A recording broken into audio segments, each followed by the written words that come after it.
What is up, Buffalo Fanatics? Z-Bot, Rico. It's Rico and Bot in the evening on the Buffalo Fanatics YouTube channel on a Friday night.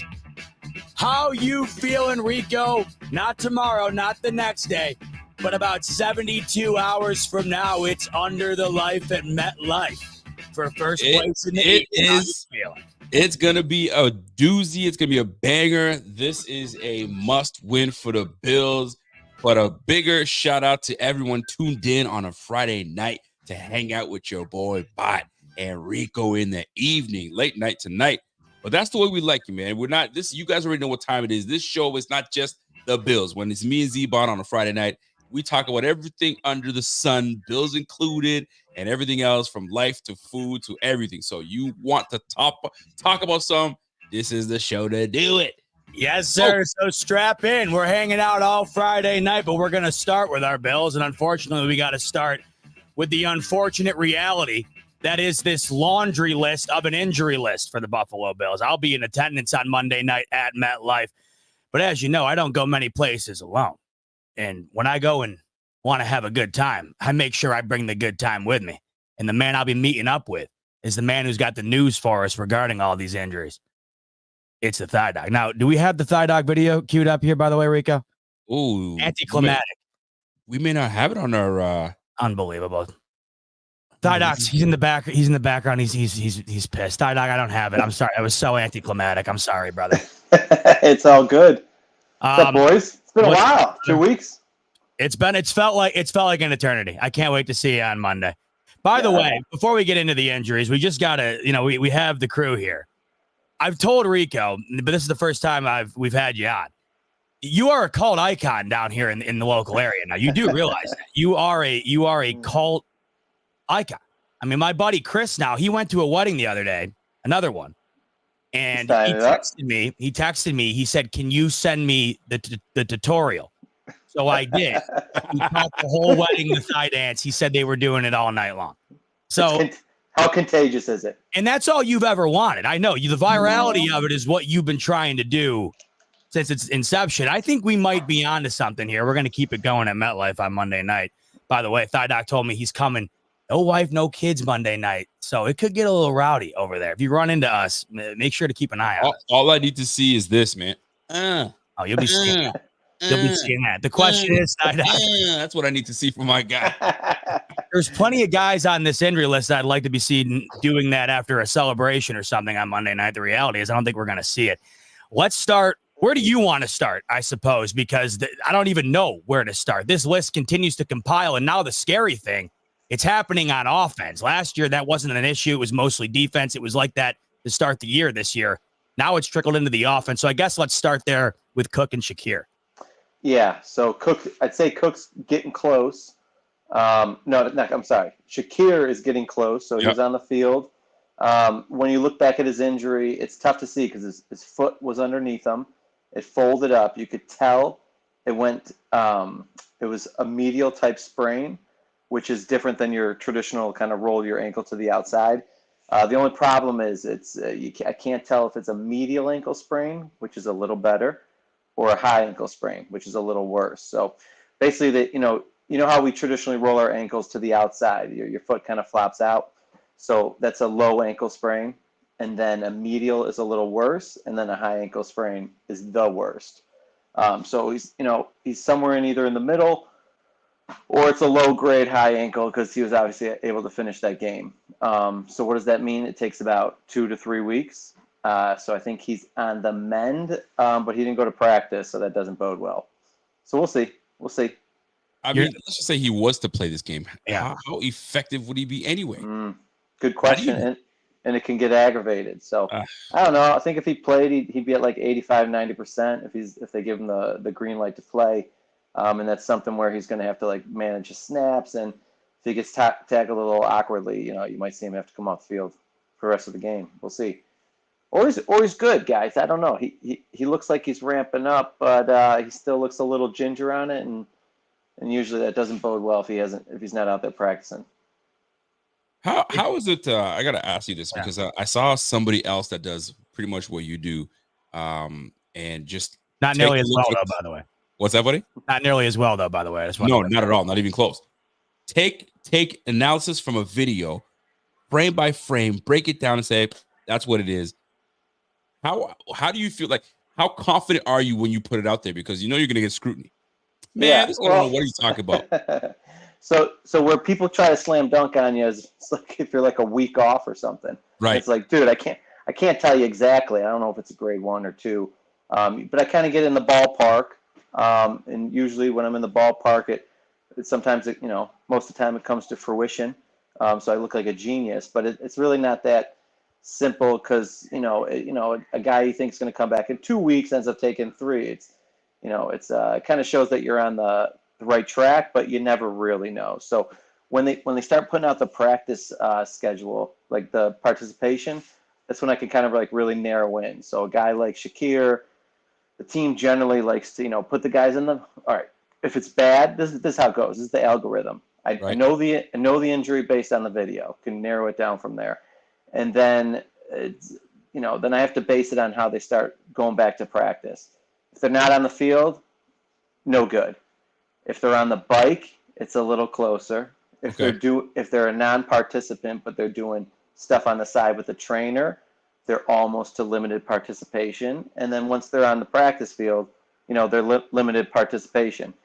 Generally, guys who never ramp up to full don't play. But there are some situations where they can be limited all week and still play.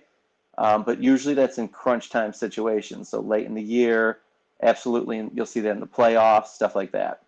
Speaking of the limited situation, a guy that we knew had an injury but wasn't on the injury report has been in the crosshairs of, I would say, some criticism in terms of the utilization of him and the inability to get him going. Curtis Samuel with the turf toe. We knew it was there. It was never really on an injury report. Now all of a sudden it is limited the last couple of days.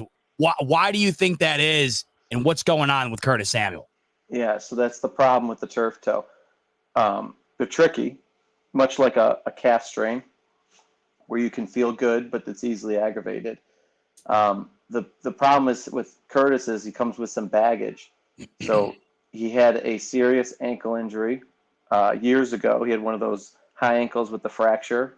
That was like a Zach Moss injury that took him at least 2 years to get back into shape with. But the problem is when you get those injuries, it's not as simple as like, oh, it healed, it's good. Like your joint stays a little stiff, and then you're a professional football player, so you're pounding your body. So if one joint's a little stiff, then another joint has to compensate. So a stiff ankle, an ankle that doesn't flex back all the way, now you got to put more pressure through your great toe to get the flexibility of the foot when you're pushing off the ground.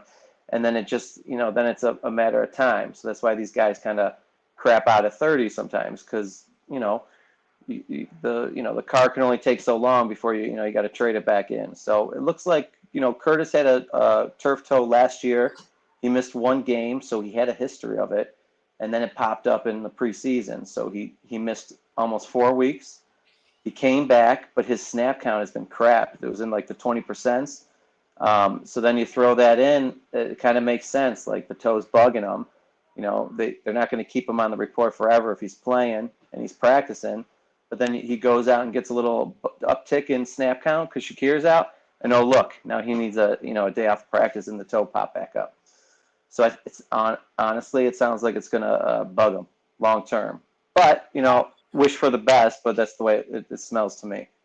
It seems as though we are just a walking pile of Charmin. Well, wait. So let me just say light it up, put it on fire, and I'm getting sick of this, man. Turf toes Curtis Samuel. We already knew this guy was in and out. Now you got a turf toe for a guy, James Cook. Yes, he walked through. He was a participant in a walkthrough. But how much does that mean exactly? Bro, we're going into a game that's so damn important, and we have these guys just falling apart on us, man. Yeah. What's going on in Buffalo, bro? Well, just one thing to say about these free agents that seem to get banged up. That's why we're getting them for cheap. Facts. They're damaged goods. So, Curtis Samuel in his prime a couple years ago was $10 million a year. Now we get him, on 8, but that's with a big salary cap, so it's like a low percentage of the your overall cap. That's for a reason. He's got a lot of tread on the tires. So I think the team kind of knew this stuff can happen, and that's why they took an educated guess. Maybe they get a good year and a half out of him, but looks like that didn't work so far. So, and then Cook's the other big one. So you guys saw the video, right? Yep. Obviously, So his toe By the way, slammed into. you opened up a whole can with that Absolutely. I got down into with the whole. Absolutely. Was it a catch? I mean, I didn't realize that the elbow narrowly hit before the forearm. It was just one more thing to piss me the hell off. I guess. Yeah. It was. But when you look at it from the backside, it looks like there's no chance he's in. I know.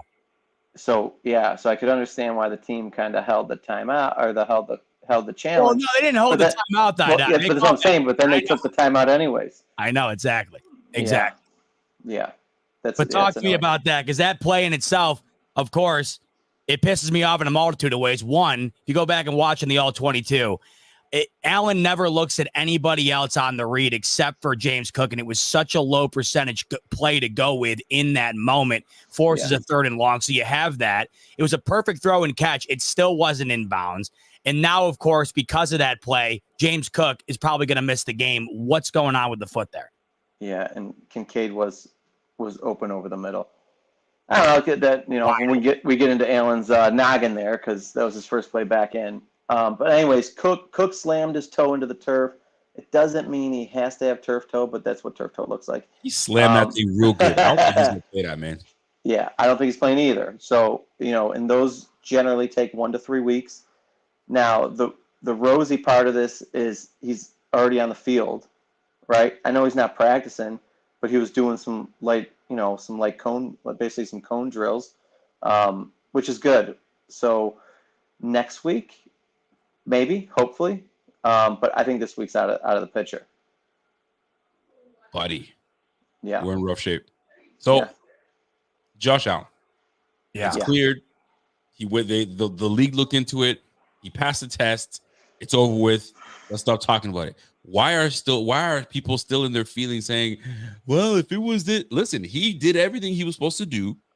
Everybody's different. If Bot got just smacked, he's a freaking robot. He'll get back up and really ready to go. I was going to say you wouldn't see me again, but I appreciate that. If I get smacked, I might be out for a little bit.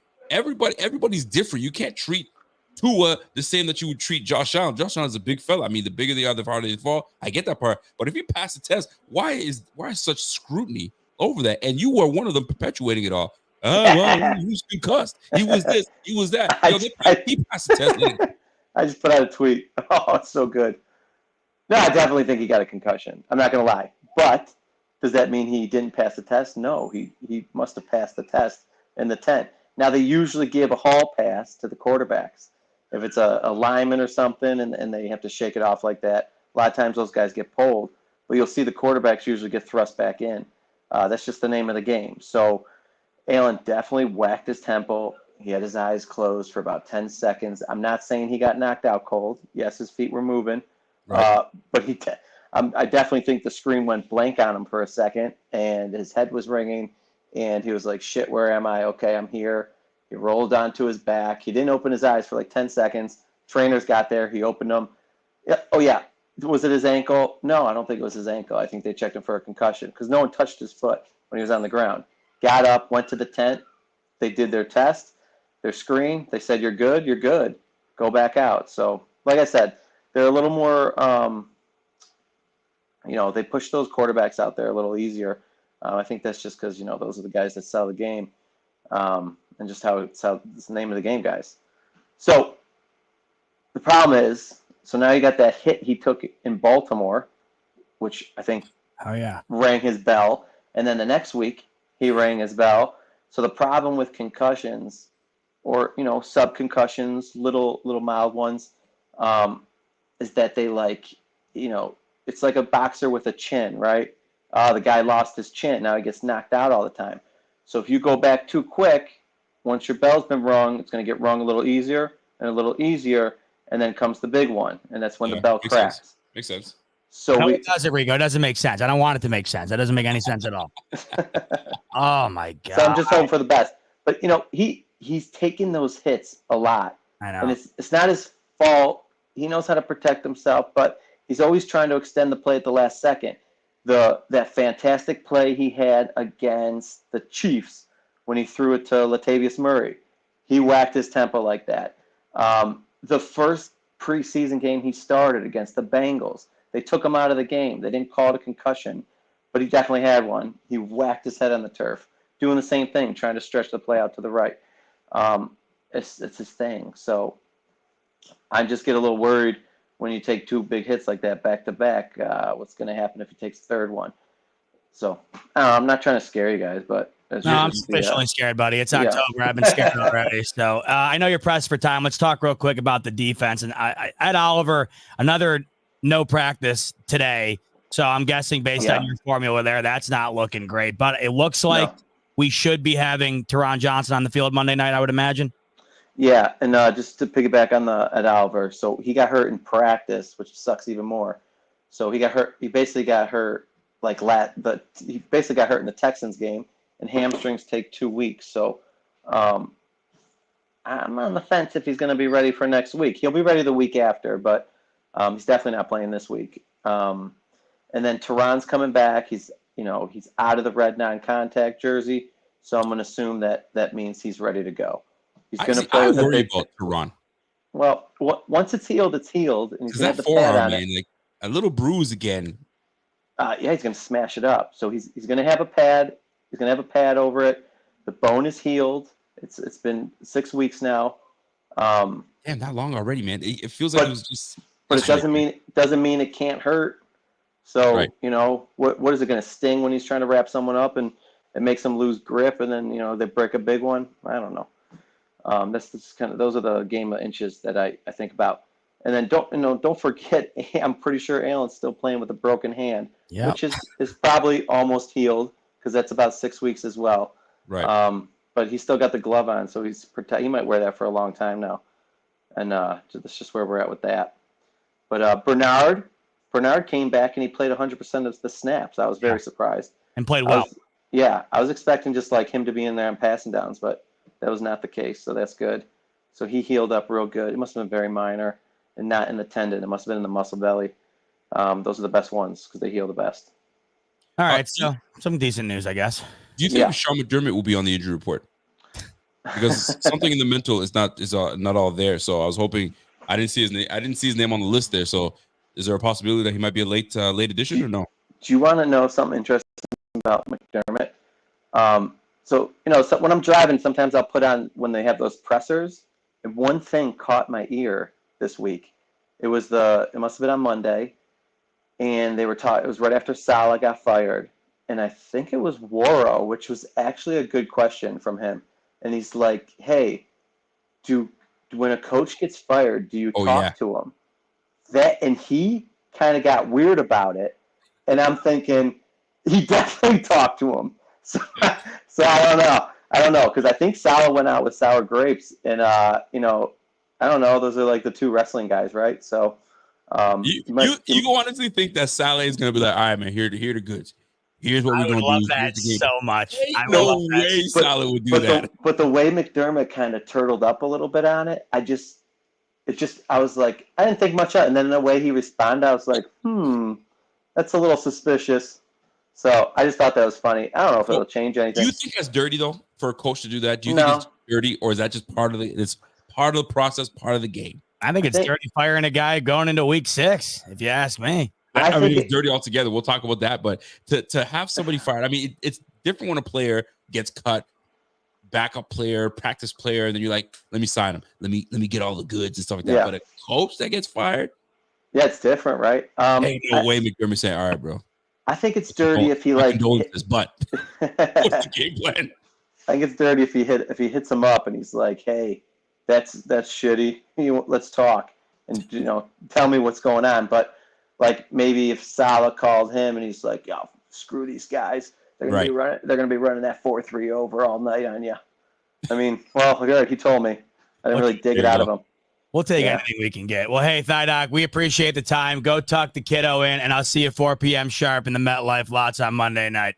Can't wait. Guys, just so you know, I'm going to be wearing tearaway pants. Oh, I can't wait, baby. And you got a special shirt you're revealing as well that evening. It's a big night for you. I'm going to rip those pants off so many times I'm going to lose a button. Oh, my God. Dude, I already was excited. Now I don't even know what the word is to describe it. I can't. Oh, before I sign off, one thing. Yeah.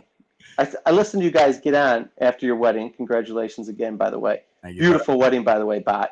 And it was very nice to meet you, Rico, and Pierre. I mean, it was pretty magical, to be honest. Likewise, and you guys, like, you know, I know it's always weird because I'm like, hey, you guys are like three of the only guys I ever met off the internet. But you guys are as cool as I thought you would be. So you're pretty good guys. But I thought you were a really good guy, Rico, until I listened to you talk to Bot, and he's like, what do you grade the dance? And then you said a 7 out of 10, anyone can do it. Oh. And I'm thinking Rico was kind of struggling with it at the wedding, and he's like, Alex, that's a 10.5 out of 10. So I don't know why. I don't know what the change was here. Everyone can do it, but there's a spice about it. Big time. It's tough. You bring to the table where you're like, okay, there's an energy that you bring about the thigh dance that not everybody can do it. They can do it. Yes. But there's got to be there's an energy about it, and I think there's no energy that can match you right now. So I got to give it. By the way, Thigh Dog, we got the video back of the ceremony. Oh, do you remember when I hit it right at the end when I walked by us? I dapped you up and I did a slight thigh dance, and it is on camera. I'll screen record it and send it to you later. It's amazing. I'd love to see it. It's a very subtle one. It's just one pump, but I mean, it's a part of my ceremony for eternity. So listen, man, one pump to get you in trouble. That's sometimes all it takes. One pump. Tell you what. So you know. Tell you cut the cord. Yes, sir. Yeah. Speaking of that, I know he literally did. All right. Well, we'll cut the cord on you right now, Thad. I know you got to bounce. But we'll see you. We'll see you Monday. All right. Yeah. All right. Take care, guys. Peace. Yeah. No. It was so funny because he was saying that. Yeah. Well, on the way out, he was standing on the aisle there. And like as you're walking out, like I said to you, it feels like you're simulating being the president for an evening almost because you're just around with people you haven't seen in forever. So it's kind of weird handling it. And he's the last one. You guys were in the last row. So I'm walking out and he's standing on the aisle and I hit him up and I do a one pump thigh and it's on the camera. It's hilarious. Just a subtle one. Let me ask you something as we had him on here. Yo. How much has your confidence in this game Monday night been diminished because of the amount of injuries here? Because this was a light team to begin with going in fully healthy. I think this is something we emphasize. We had thought that this team would be fine depending on the health. But fine was something that we weren't even 100% sure of because of how new this roster was going to be overall. Now you're looking at this list. I mean, dude, I can barely keep the whole injury list in my screen here. There's like 13 guys on here. How much has it affected your mindset for Monday night? I'm gonna be real with you. Honestly, I'm not even jacked for this game. I'm gonna keep it a buck with you. I don't know if it's because this season already feels exhausting because these last two losses. I don't know how we functioned as Bills fans when our team was winning 8 games, 7 games. I don't even know how I functioned. I don't either. I don't remember. Knowing that that's all we want. So when you're rooting for a team like the Panthers or you're rooting for a team like the Browns, that feels like an eternity of a season. Bro, the Bills they're 3-2. And I feel like, holy fuck, I'm exhausted already, bro. So going into this game, I'm not excited. I'm not yet, at least. But as of right now, like Josh is not playing well. Coach is talking about we're not on some kumbaya stuff. We're not on the same page. Joe Brady has had 2 rough games thus far. O-line has been shaky, right? The run game has been solid thus far, but hasn't really taken us over the edge. Our receivers they're question marks. I'm not even talking about the injuries. They're just question marks. Fam, what is there to be excited about right now? I'm not excited. The first 3 weeks, we had it. We're putting it on them. And now, once October starts, in November, teams start figuring things out. We start seeing tendencies, right? That's when the real football really starts. So, like, all that September stuff is great, but right now, I don't know if y'all feel the same way I feel right now. I'm just like, all right, let's see what we got. But like, what is there to be excited about right now? Not a whole lot. It's funny. Josh, golly, I don't know, man. You talk to me. Are you excited? There's a fine line between excitement and crippling anxiety.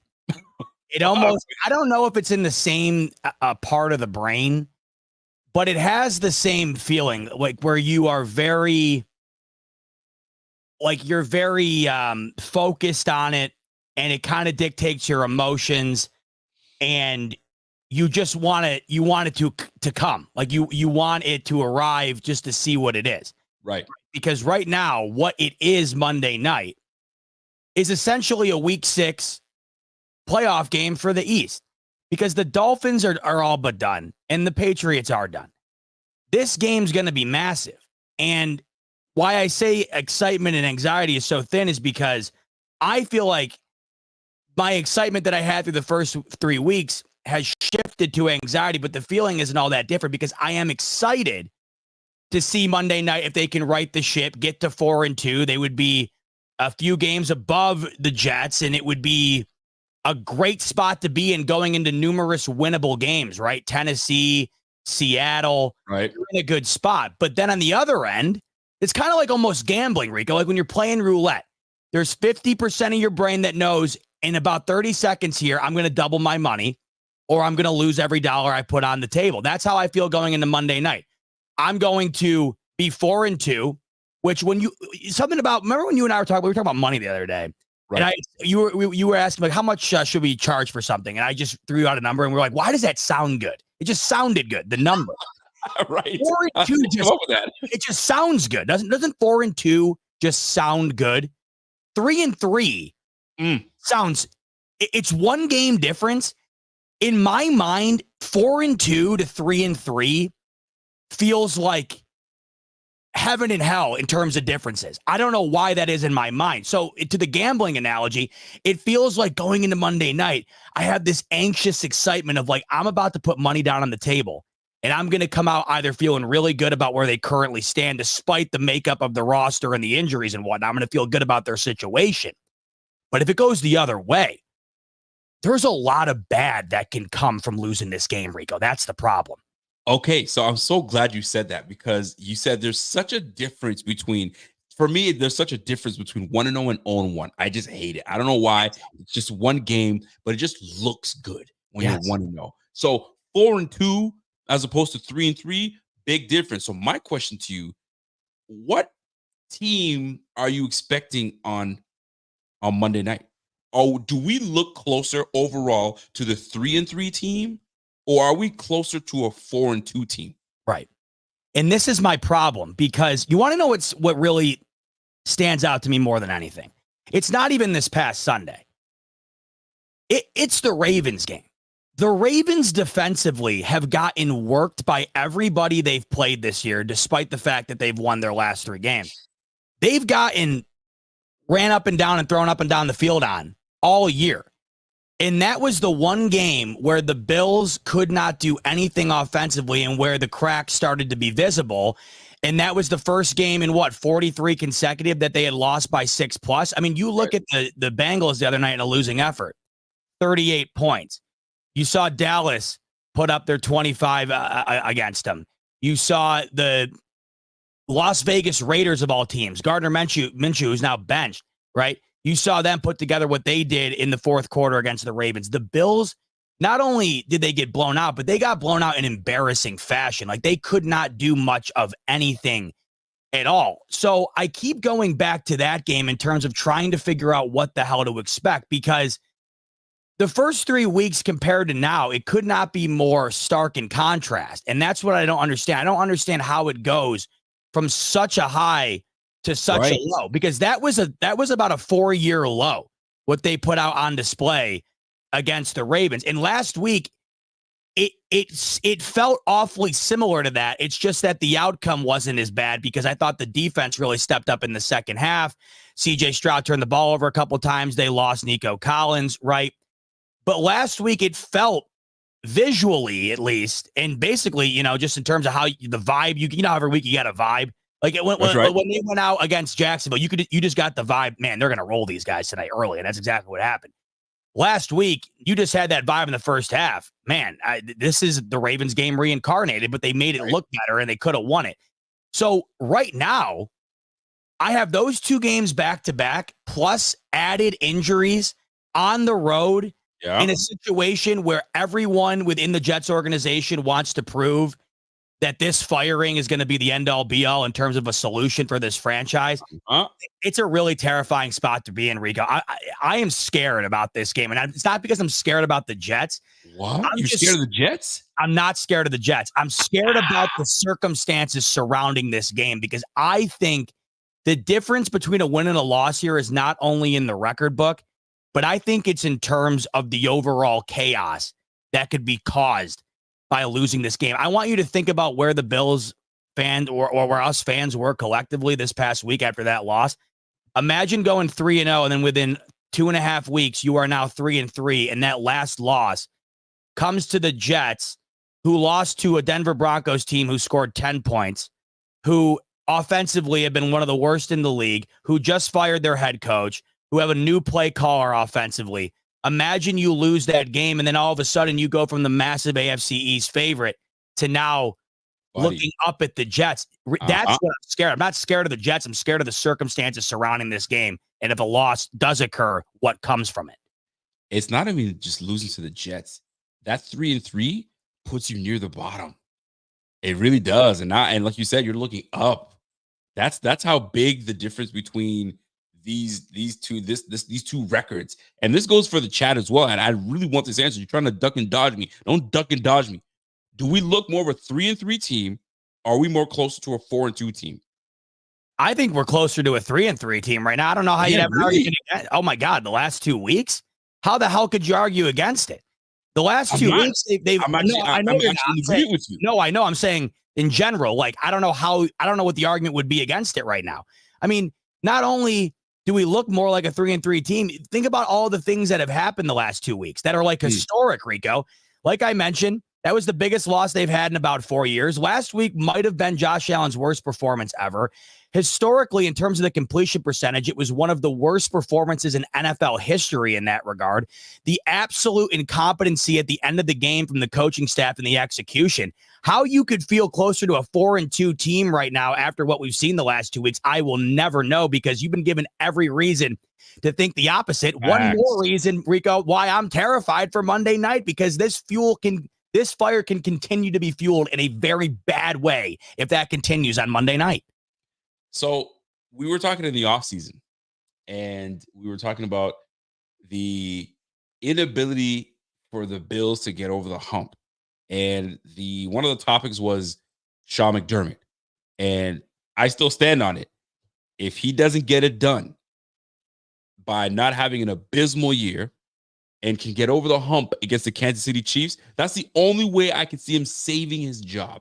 If he doesn't get over the hump, or this year ends up being a tragedy, are you still on this whole, no, he's got to stay? Or are you now leaning towards me where if he can't get it done, he's got to go, regardless of how much I like him? He will have to go. Or do you reserve your judgment for now? You brought up the Chiefs, and I think once again, they continue to be the opposite reflection of this team, what feels like at any given step. Regardless of what the Bills have going on, the Chiefs seem to have the exact same situation going on, but the opposite. What I'm witnessing from all you hear about the Bills right now is the lack of weapons, the injuries. The Chiefs utterly decimated the New Orleans Saints the other night. They do not have a wide receiver one. Travis Kelce's 35. Their running back's out for the year. Now, all of a sudden, though, that team has become the best defensive team in football. Mahomes is the most decorated quarterback in the league. Andy Reid's the best coach in the league. And I'm looking at this, and I'm thinking offensively, the Chiefs are mediocre. I mean, I know if it wasn't for Mahomes right now, take the blinders off of Mahomes and the coloring of the Chiefs and the logo. If you take that away and you just watch the Chiefs offense, not Monday night, they looked real good Monday night, but collectively this year, there would be nothing about that would make you think that that's been the best offense in the sport the last half decade. That team is far and away the best team in the sport right now. I don't know how. I don't even know if the gap is remotely close. Sorry, you think the Chiefs are the best team so far in the league? Oh my God, yeah. I don't even think. So? Oh yeah, I Over don't. The Vikings. Look, I love the Vikings story right now, but if you think I'm going to take a Sam Darnold-led Vikings team up against what that Kansas City Chiefs team can do in any given situation, if you were to play those two teams... Bro, Sam Darnold is balling right now. Oh, I'm not discrediting it, but Rico, those two teams right now go out for the Super Bowl right now. You're betting on Sam Darnold and the Vikings? Bro, you know what, though? Yes. Then absolutely. You need to go check into somewhere tonight. No. Yes, you do. You're not locking me in. Oh, Brian Flores has this defense playing ball right now. Sam Darnold is not what Sam Darnold used to be.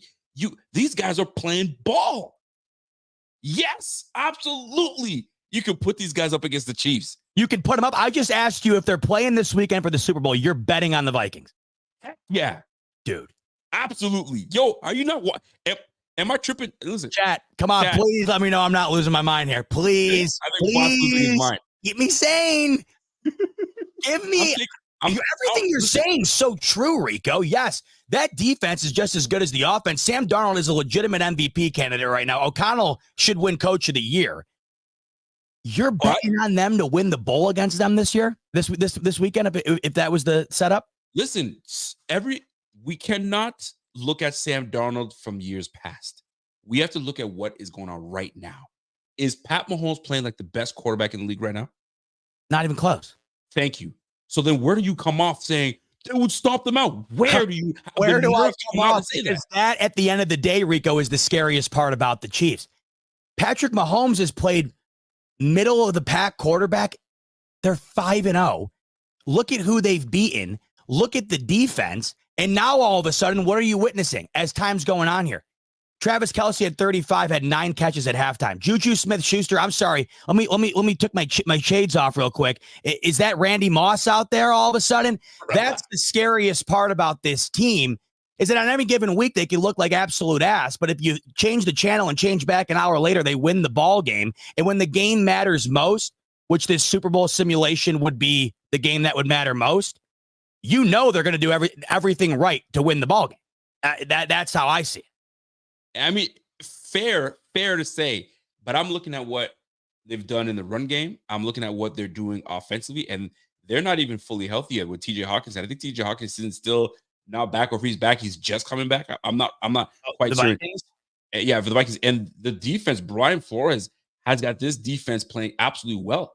So if you were to make these two teams face each other right this second, right now, fam, I'm taking Vikings. For sure. I'm taking the Vikings because of how they're playing right now. And Sam Darnold is playing fearless. Those Vikings that you love so much should have lost to the Jets last week on the final drive. Aaron Rodgers just didn't throw up for grabs on the final pass. You do realize? I'm sorry. The Kansas City Chiefs have been that much more better. Didn't they almost lose to the freaking LA Chargers? Knock it off. Knock it all the way off. LA Chargers? What you mean? Did you not see the LA Chargers? That score?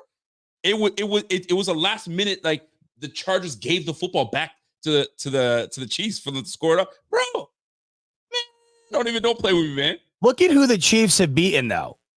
The Ravens, the Bengals, the Falcons, the Chargers, the Saints. That's arguably 4 playoff teams. Now, I know the Vikings have done the same. I'm not discrediting that. Like, I don't want to get that. I absolutely are. No, you're discrediting the Chiefs. I'm not discrediting the Vikings. I am giving the Vikings their fair shake.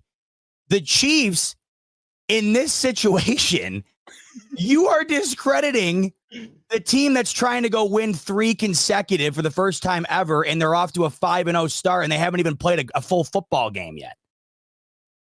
Remember the last time, by the way, the Vikings started off this well? What happened? They lost to Daniel Jones in the wild card when they went 13-3. Yet we have the Vikings at 5-0. So at the end, and listen, it's going to be interesting how this all shapes out because we're in the middle of the season. This is where teams will start to separate. Teams will absolutely start to separate. Hold on, my man Arrowhead said Arrowhead Don't be Nation, deceived by the score, Rico. That's how we play. Z-Bot. No, so Z-Bot's a Chiefs fan right now. You're gonna get my ass cooked, Arrowhead Nation. Don't low key. I got a lot of love for Arrowhead Nation. He watches us a lot, so no one get on Arrowhead Nation. He's a good dude. No, of course he does. Listen, You he's can't he's be saying that stuff though, Arrowhead. You can't be saying that. You got to talk shit about me in the chat. You can't be saying I'm doing anything good. You can't. I had someone the other day on Twitter. This was the best way to describe it. I tweeted out. Time out. The Vikings, they beat the Giants 28-6 week 1. Week 1, we already know it's a crapshoot. They beat the 49ers. They beat the freaking Texans. They beat the Packers, and they beat the Jets. What are we talking about here? They're the clear-cut second best team in football. Absolutely. I want to fight you right now. Like I just told you, I'm not saying that they haven't beaten anybody. They have probably the best resume overall in football. You could argue the Chiefs, I think, but the Vikings probably do. But at the end of the day, you are telling me right now that you would take Kevin O'Connell over Andy Reid, Sam Darnold over Patrick Mahomes, and the defense that almost unarguably won this team the championship last year. You would take the Vikings' newfound bolstered defense under Flores over that defense that I think has now been the best defense in the league probably the last year and a half. We're talking about right now. Correct. You asked me the question. If these guys would have faced in the Super Bowl right this second, correct, who would you take? And you're going to tell me you're going to take Juju Smith-Schuster. You said it yourself with your freaking mouth. Juju Smith-Schuster, 35-year-old Travis Kelce, no running back. Yeah. F out of here, in man. Fact, Rico, in fact, not only would I take him, I'd have Caroline.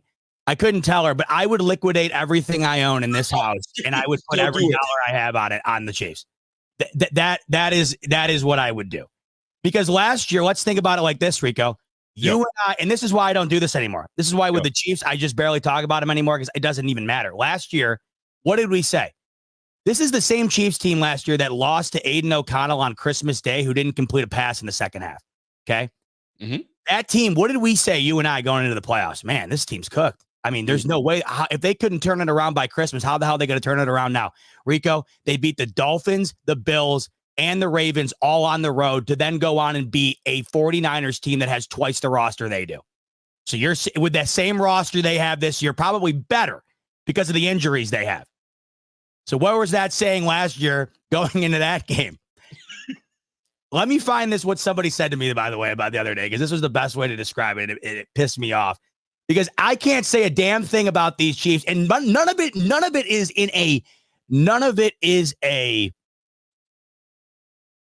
it's nothing I want to say positively. It's the facts. I think people get that confused with me.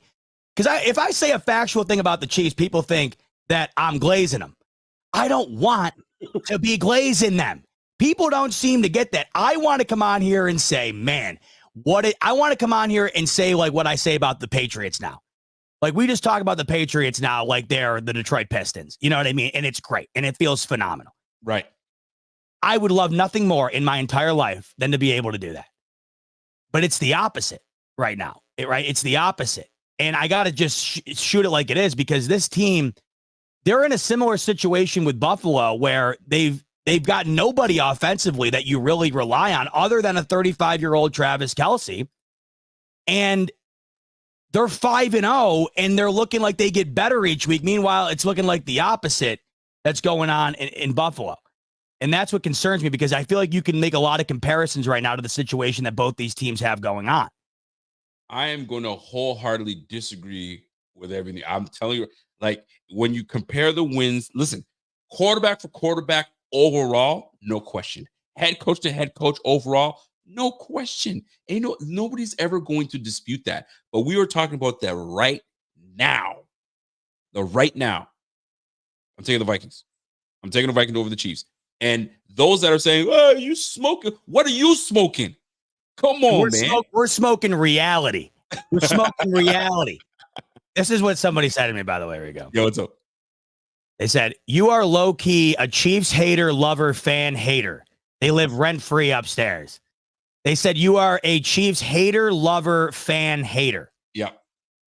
And I'm like, I cannot.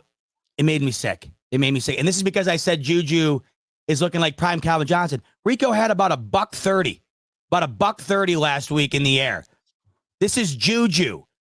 Did he even catch a ball in New England? This is what kills me. I don't know how they do it. And last week, you and me were on the phone. You had the same agreement with me. What were we saying? We were on the phone. And we said, we're watching this. And you and me were both like, what the hell? How is Travis Kelce so open? How is it possible?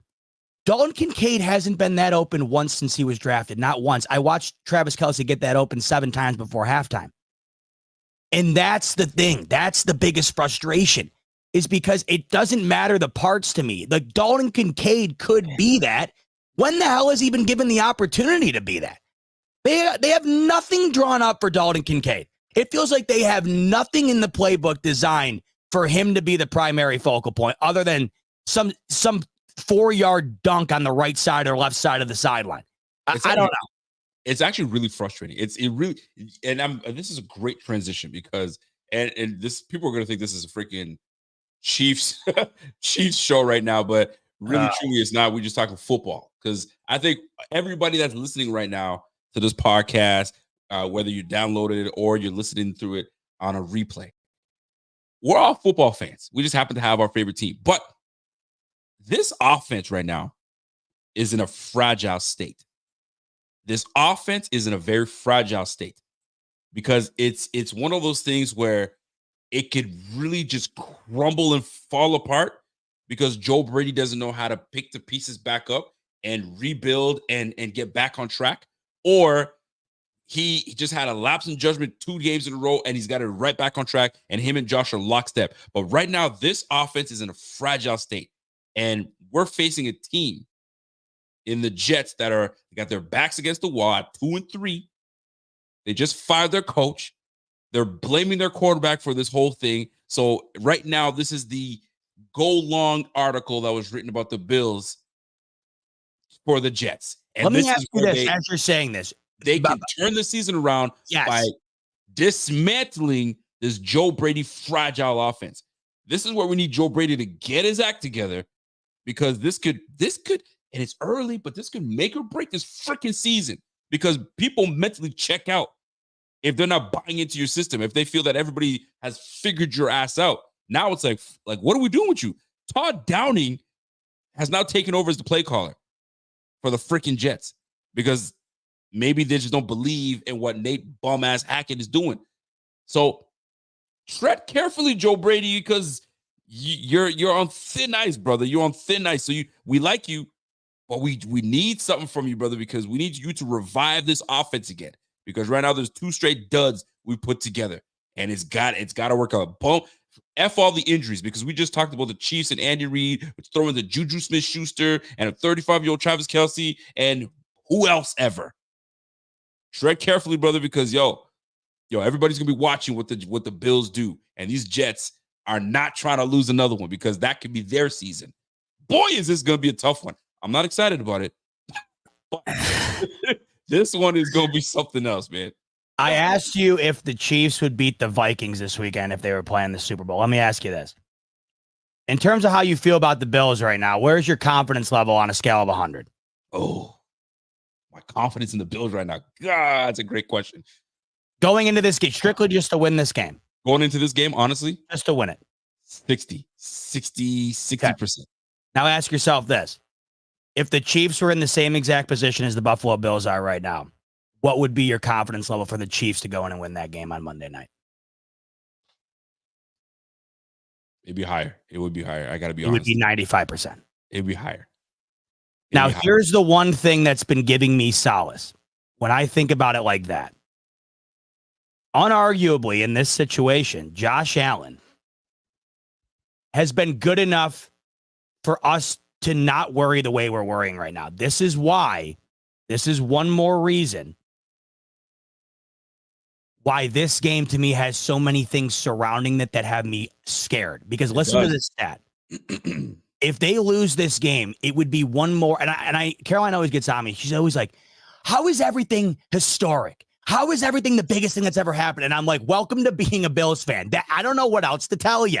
That's how it is. That's how it is. Right? This would be historic. You want to know why it would be historic, Rico? Talk to me. Josh Allen has never lost 3 straight regular season games in his entire career. Here we go. Never.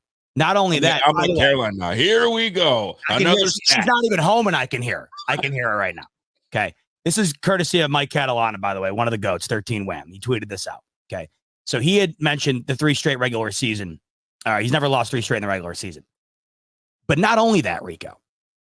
In each of the last 4 seasons, these Bills have been in the same exact spot they're in right now, where they lost back-to-back games. Mm-hmm. Right? Their combined regular season record after those losses, 26-2. Oh, why'd you do that? Their 2 losses, Rico? The Jets. Nope. The Hail Murray, and the overtime loss to the Eagles. These Bills are 2 plays away from being 28-0 after a 2-game losing streak under Josh Allen. I hate statistics like this. Because now, I mean, Josh probably knows nothing about this, first and foremost. So he ain't banking on that shit, guys. We're 28-2. We can't do this. I've never lost more than 3. But it leans back to the fragility of this offense. It leans back to, I hate to even do this to Coach McDermott, the inept, you know what I'm saying? Yeah. Time management from Sean McDermott, the injuries, the unfortunate injuries. There's just so many things going on right now where the team just needs to just find a chord. Everybody sing on the one freaking note, and let's just build from there. Because when you lose, you can't you got to build. You still got to start building. Because right now you had building blocks. Those losses knocked your building blocks over. So now back to preschool and kindergarten, build that back up. You got to build that back up and stack your wins, right? I know it was cute to hear them say, we're 1-0. We're 1-0. Sounds great. Just like everybody eats sounds great. It really, when Joe Brady, remember you tweeted out after every game too. It makes you feel so good. You're like, oh, all right. We're 1-0. I miss it's so sweet. We're 1-0. We are 1-0, guys. 1 game at a time. Yeah, it gets old, right? So it's building blocks. So right now, they just knocked our building blocks over. So all our blocks are on the floor. We got to start building that thing back up. It's like my son. My daughter used to get so pissed. She'd build her stuff up, and then it'd fall over, and she'd get raged. What are the Bills? Are you rageful, the Buffalo Bills, right now? Or are you like, oh man, here we go again. We just gotta put it back up and hopefully I hope they're rageful, where they're like, get back up there, let's go. I really hope it is. And if that's the rageful, if that's the Bills team that's going into this Monday nighter, my confidence has gone up. But right now, my confidence, if you're asking me out of 100, 60. I reverse the question to you. Your confidence, knowing what you know, knowing what has happened, knowing what could be ahead, that maybe we trade for someone, maybe we don't, but based on what you know right now, your confidence in this team. Monday exclusively for this game against the Jets on the road at 100%. What you got? I'm glad we're talking about this because I wanted to talk about this because I've been thinking about it all day. My confidence in the Bills in this game is probably 40. But my confidence in the Jets being just as dysfunctional as any organization in sports right now is at about 90. My confidence in the Jets being twice as dysfunctional as the Jets are, or the Bills are right now, is at 100. Going into this game, based on the Bills situation exclusively, nothing else, 40%. But you have to factor in how you also feel about the Jets and your confidence in them going into this game. The New York Jets do not deserve any reason for anyone to be confident in them going into this game. And you know my thoughts on them, and my thoughts on them have been 100% accurate since the offseason. I have been proven right week in and week out. Could I have been more proven right than this past Tuesday when they canned their head coach in what was supposed to be the Super Bowl winning year, Rico? In fact, You and I were on here watching the videos from Good Morning Football talking 2-3 weeks ago about how they were back. This wasn't even in the offseason. This was 3 damn weeks ago after the Thursday night football game. So I'm wondering this. Even though my confidence level in the Bills right now isn't great, I think my confidence level in the Jets being more dysfunctional is far greater. And I think that's what ends up propelling Buffalo on Monday night. Then I look at it like this. This is why, to me, this game is so huge. Because if the Bills can win this game and then knock the Chiefs or the Jets down to 2-4, the Bills then play the Titans, the Seahawks, the Dolphins, the Colts.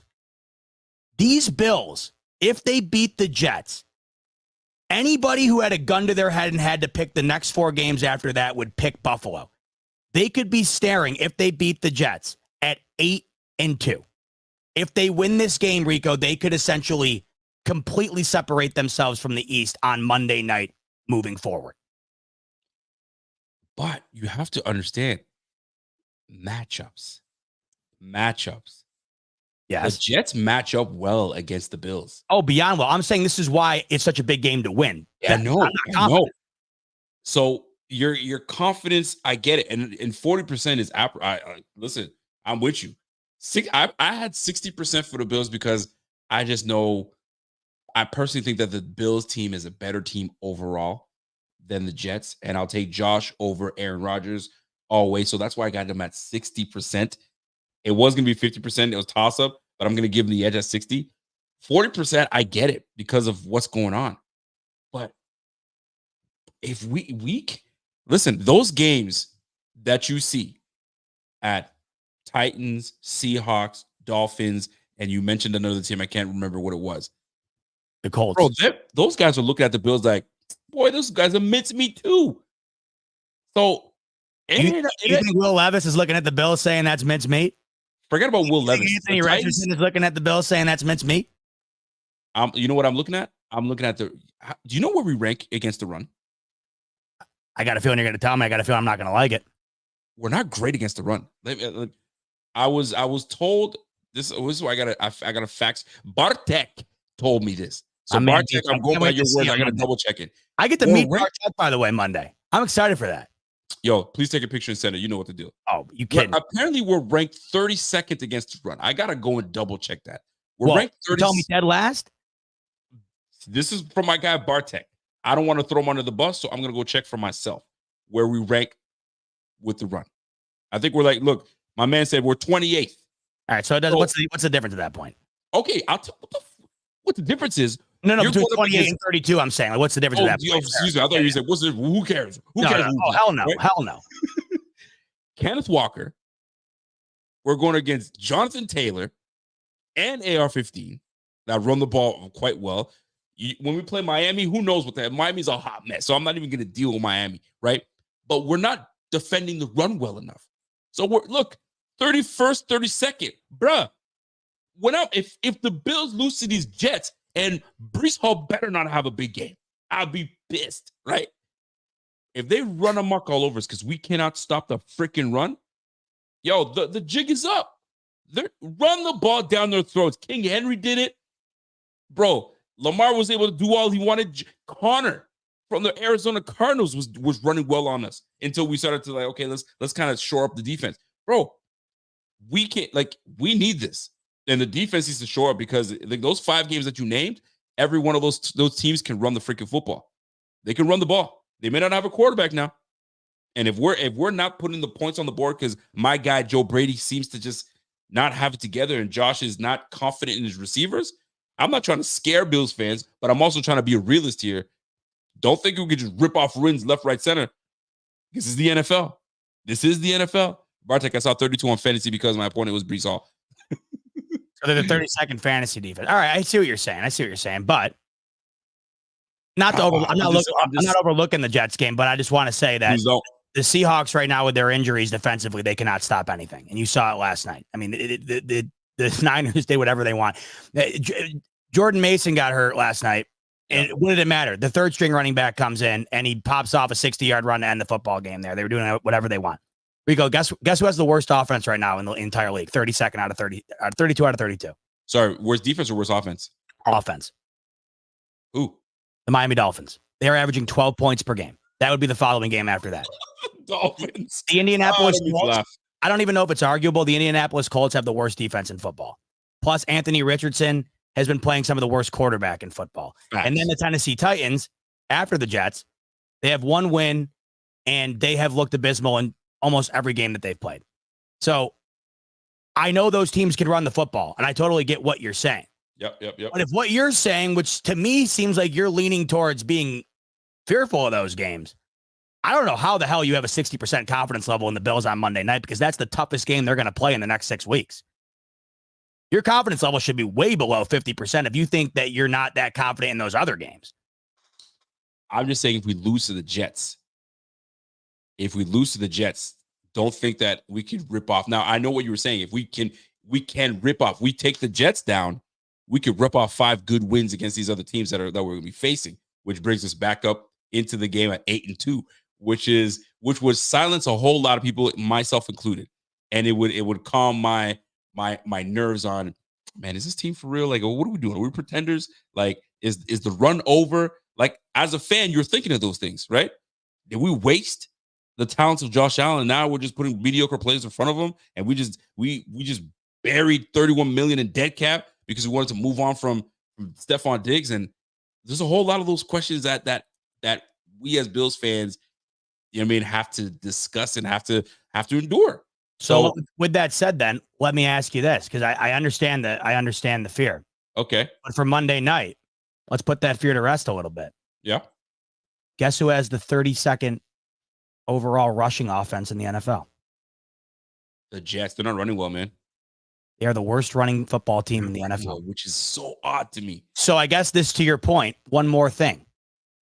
If the Jets run the ball well on Monday night, then what you just told me, I will 100% back you on. In the sense that those games after that, you can't overlook anybody because of their ability to run the football. Because if the Jets, who haven't been able to run on anybody, they have Aaron Rodgers throwing the ball 45 times a game because of it. If the Jets run the ball well Monday night, then Rico, then there is major cause for concern in that department because they can't run the ball on anybody. And let me tell you something. So we went from a Nate Hackett-led offense to a Todd Downing. Todd Downing is known to be a run-first type coordinator. So he's going to find a way to revive that run game. And lo and behold, you can do it against the Bills team that doesn't rank 32nd, 31st, by the way. They're a bottom 10 rushing defense team. We're allowing 144 yards a game. 144. The worst are the Rams, allowing 157. Damn. Well, the Jets are averaging roughly half of what the Bills are allowing. So I guess that could be the difference in the football game, Rico. Which one of these poorly performing sides of the ball is going to have the bigger impact? Jets running it or the Bills stopping it? Because that could be the difference. I think you're right. One of the things that should change for the Jets, and this is how I feel like teams should approach the Bills. What I don't understand is, like, I think Arizona in week 1 went away from it. You mentioned it. James Conner got off to a great start, and they went away from it. Yep. The screen game against the Bills defense, I would run a screen pass. I'd almost argue every single play until someone stopped it. This Bills defense, when's the last time you saw them blow a screen up? It feels like every week the opposing team is guaranteed 80 to 100 total yards of offense in the screen game. I don't know what it is. And Aaron Rodgers loves getting rid of that ball. Like, he loves dumping off that ball. He loves it. So if I'm Todd Downing going into this one, right, and I'm taking over the play calling and I want to switch things up, I would probably do exactly what you're saying. Try to run the ball more, even though they haven't been able to up until now. But I would also run a ton of design passes out of the backfield. For sure. I mean, why wouldn't you do that? Like, if you're trying to revive something, because if you cannot run the football in the NFL, bro, you're not going very far. You have to somewhat establish a run, right? I'm not saying you got to be a great running team, because there's been some great running teams that just don't do well later on in playoffs or late in the season, but you got to establish a run somehow. So they're going to try to do that. Here's I have a question for you. Yes. Is Aaron Rodgers washed? I wish you would have framed it a little differently. So when I'm not bringing it any other way. Is he washed? You're going to ask me this 3 days before they play him. You can't ask me this on Tuesday. No, I didn't ask you on Tuesday. I'm asking you right now. Nobody Right, clipped this. right now, Aaron Rodgers ain't playing well. He's playing far from well. In fact, he's playing some of the worst football of his career. For an example, last week, if we're talking about historic moments, last week, Aaron Rodgers threw one of his only 5 or 6, I forget the exact amount, but it is just 5 or 6. One of only 5 or 6 pick sixes in his entire career. That happened last week against the Vikings. Brutal. He also threw 3 picks. That ties for his career high. He's doing things in a bad way that he hasn't done really in his whole career. Not to mention he has no chemistry with anybody on that field from a wide receiver standpoint. They got Garrett Wilson going this past week, but that was the only game that he's stepped up in this whole season. They haven't been able to do anything in any regard really offensively. Like I mentioned earlier, they lost the game to the Broncos where the Broncos scored 10 points. They lost 10-9. This offense right now for the Jets is one of the worst in football. In fact, I believe they're the AFC East right now. It's insane. The 32nd offense is the Dolphins. The 31st offense is the Patriots. And I believe the 24th overall offense is the Jets. So if you're asking me if he's washed through the first month and a half here, he's been washed 1,000%. And the only way that this Jets team was ever going to right the ship is if that offense got to where everybody thought it was going to be with an MVP caliber Aaron Rodgers. And my pushback on that was always, you got to get the MVP Aaron Rodgers first. And it's been anything but. It's been the furthest thing from that. So through the first month and a half, Rodgers has been playing closer to the lower end of the quarterback hierarchy in football than the higher end. So to answer your question, yes, up until now, he has 1,000% been washed through the first month and a half. And I don't know what they've shown. And of course, Monday night, they'll probably go out and show it in flying colors.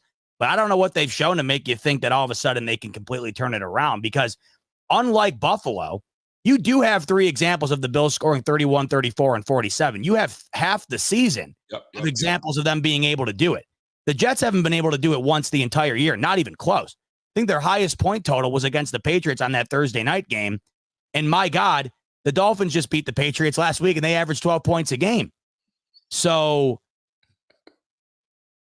it's about as bad an offense as you see in the league right now. If they go out and do well on Monday night, it's not even a red flag. It's you know those flags that they bring out for the Super Bowl where it covers the entire field? That's how big the red flag would be for the Bills.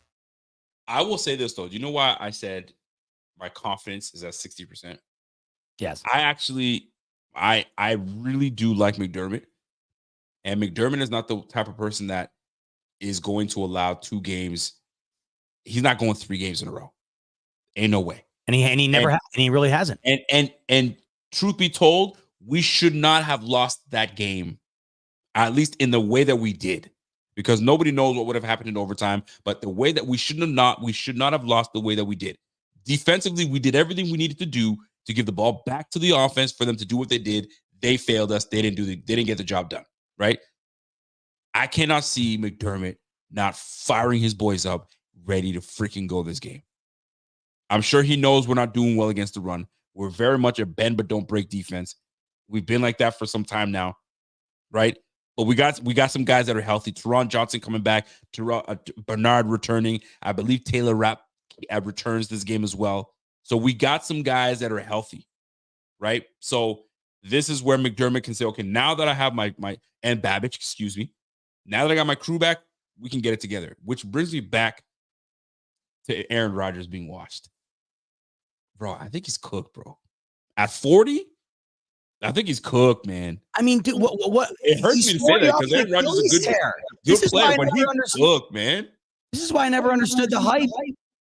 Right? I mean, he's coming off of an Achilles tear at 40, Rico. He's not even just 40. Like, this is, and you see it. When you watch him throw, do you notice how everything is just like, get rid of it? Like, everything's off his back foot and it's sidearm. None of it seems in rhythm. None of it.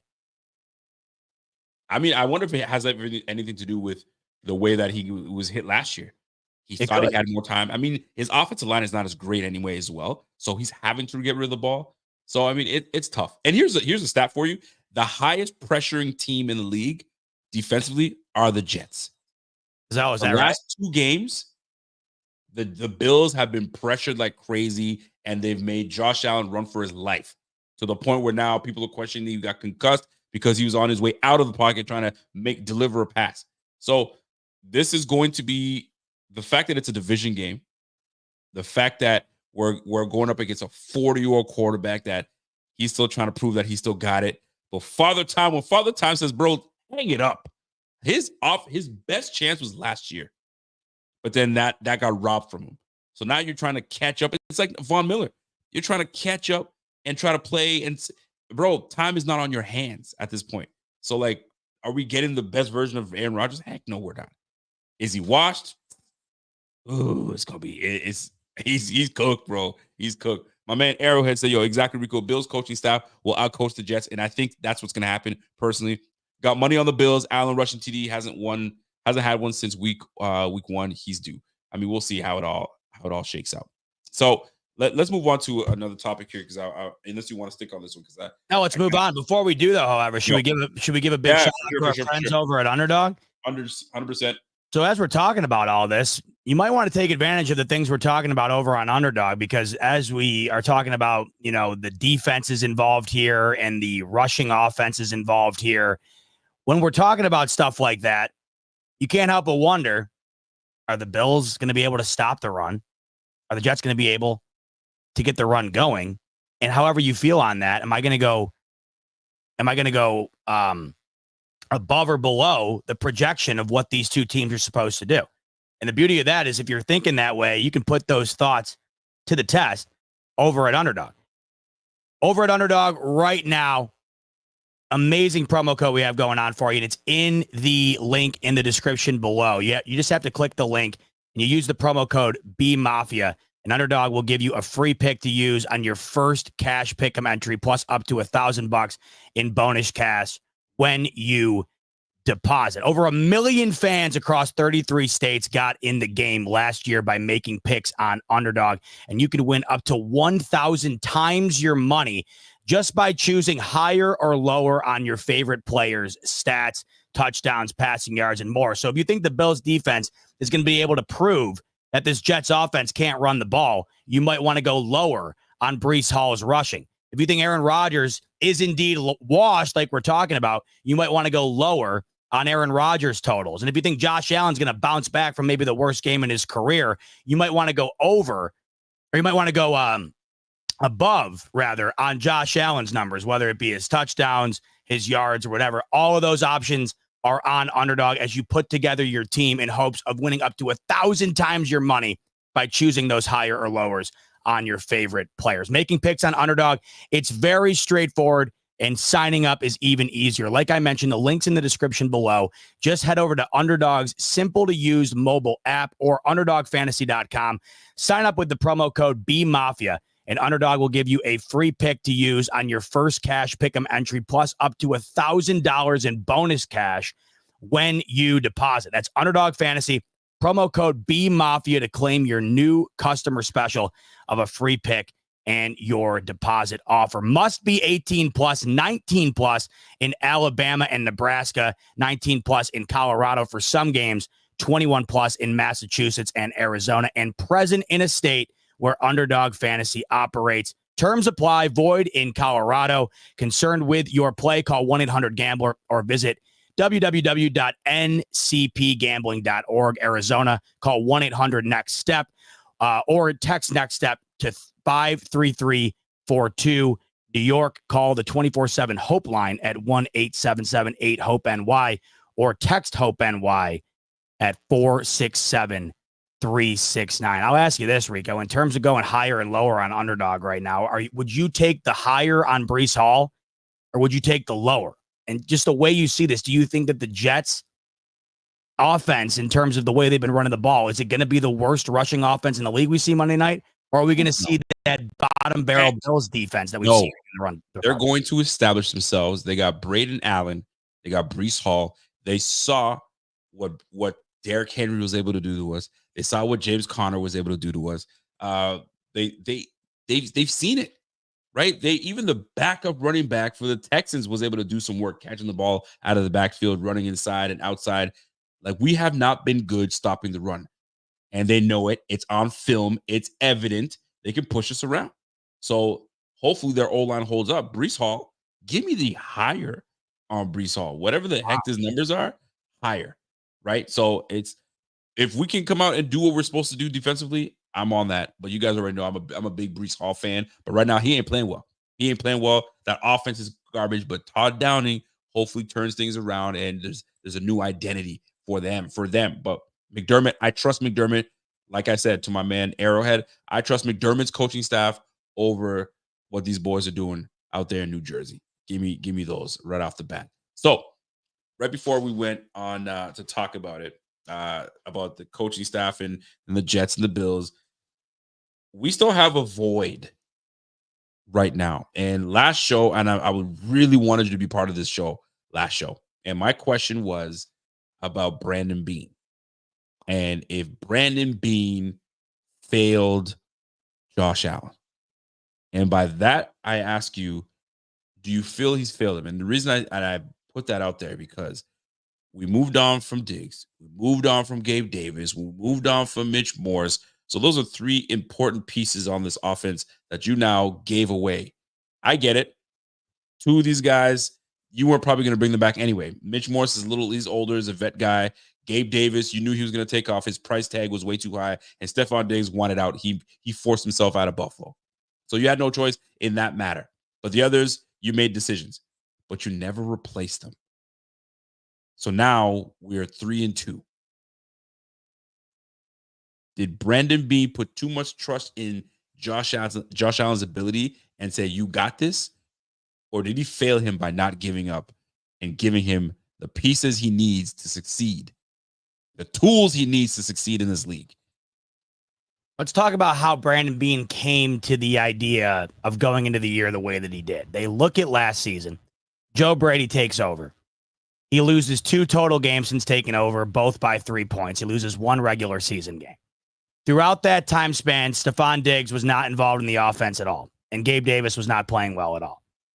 This team was running the football better than it ever has. It was running the ball better in the it was having the best rushing performance offensively since LaShawn McCoy was on the team. The offensive line was playing the best. Josh Allen, towards the end of the year, he was playing his best football. They were getting him involved in ways that were meant to take advantage of, I guess, the simplicity of success. Getting rid of the ball quick, getting things open underneath, in the middle, having him run the ball more. His rushing numbers started going up dramatically when Joe Brady took over, right? As did the numbers for James Cook. They were doing all the right things under Joe Brady, plus the defense was playing very well despite the injuries. They were stepping up as they always do under Sean McDermott. So Okay. Brandon Beane's looking at this. He looks at the dead cap money he's going to have to eat on Stephon Diggs. He's looking at the overall makeup of the cap for the Bills right now, which is not great. And he's thinking to himself, well, I just had a half game sample size and we were 1 play away from going to the AFC Championship and getting over the hump against those Chiefs with a team that I feel like I can bring back this coming year that's quite similar. It might not have Diggs and Davis, but throughout the year last year, I was proven that these Bills can win without them being major focal points in the offense. So that's what I think the ideology was going into the year. But now that you're seeing it unfold, you're also factoring in the injuries. You're factoring in that Josh Allen being in his prime is not something that's going to last forever. You're factoring in that he's already in his 7th year. And you don't know how much longer the Bills' ability to be at the top of the AFC is going to be sustained. Take all that into consideration. Brandon Beane is failing Josh Allen this season, 1,000%. And you've seen it the last 2 games. You've never seen it more than you saw it last game. Josh Allen was 9 of 30, 1 of 15 on passes of 10-plus air yards. This team right now has nobody offensively that can allow Josh Allen to air the ball out, meaning this offense in itself cannot air the ball out. The Baltimore Ravens, through the first 5 weeks here, have had one of the worst pass offenses in the NFL. The Bills scored 10 points. I think Josh Allen had, 150-some yards in that game? Everybody's lighting him up. Jamar Chase had 200 yards on those Ravens last week. Joe Burrow had almost 400 yards. And why is that? Well, because Jamar Chase is one of the best wide receivers in the league. They also have T. Higgins. And Joe Burrow, who's a top 5 quarterback in this league, is able to take advantage of a weak defense like the Ravens. But we look at the Bills, who's taking advantage of that? And then when you look at last week with an injury, which you have to anticipate happening, Khalil Shakir goes down. And now all of a sudden, you don't even know where the ball is going to go to. And I don't think Josh Allen knew either. And you saw it last week as the ball didn't go to anybody. There was 4 receptions combined last week by wide receivers, Rico. 4. And I think it totaled for 70-some yards, and 49 of it came on yards after the catch from Keon Coleman on that incredible play he made on that curl route on 4th down. This Bills team cannot do anything offensively in terms of getting the wide receivers involved over the last 2 weeks. And you're looking at it, and you have no other choice but to ask yourself, could Brandon Beane have avoided this by doing something else to make it work? Whether that be making a trade in the offseason, moving up in the draft to get one of the guys that they thought could be an instant impact, because we always knew Keon Coleman was going to be a guy that was going to take time to get into the role in which they want him to be for these Bills. Okay. Right now, unarguably, the Bills offense has been failed by their ability to build up the roster. And that's why I think that there's a get out of jail free card sitting on the table. And that table happens to be located in Las Vegas, Nevada. I think right now, if Brandon Beane wanted to flip this narrative, he could bring in Devonte Adams, and you would not have the ability to argue that Brandon Beane failed Josh Allen in 2024.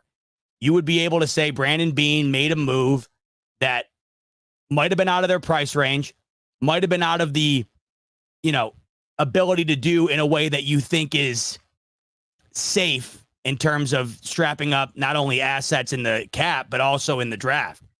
You could make all the arguments for the reason not to do it. But the arguments for the reason to do it would be all the things I just said. You're watching what this Bills offense is currently without a top guy. And it's not that they just don't have a top guy. The guys that they have out there currently, it's not even like they're well-rounded 2s on other teams, much less 1s.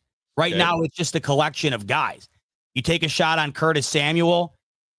You haven't heard his name once. Now he's injured. Keon Coleman, the rookie, we were excited for, but we knew it wasn't going to be anything that was going to go out and completely flip the script for these Bills offensively. They have not been able to get the tight ends involved at all. Dawson Knox's contract right now looks abysmal. I forget he's even on the team sometimes. They do not get him the ball, and they do not get Dalton Kincaid the ball either. Not nearly enough. And we thought he was going to be the guy to flip things around this year too. Hasn't been close. Right now, Mac Hollins is getting the majority of the deep balls. In what world is that going to be a successful recipe for any team in the NFL? And then Khalil Shakir, your best guy. I think Khalil Shakir is a really good 2 on the majority of teams. Right now, Khalil Shakir is unarguably your best receiver, and he's hurt.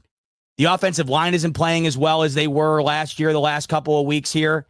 James Cook's now hurt too.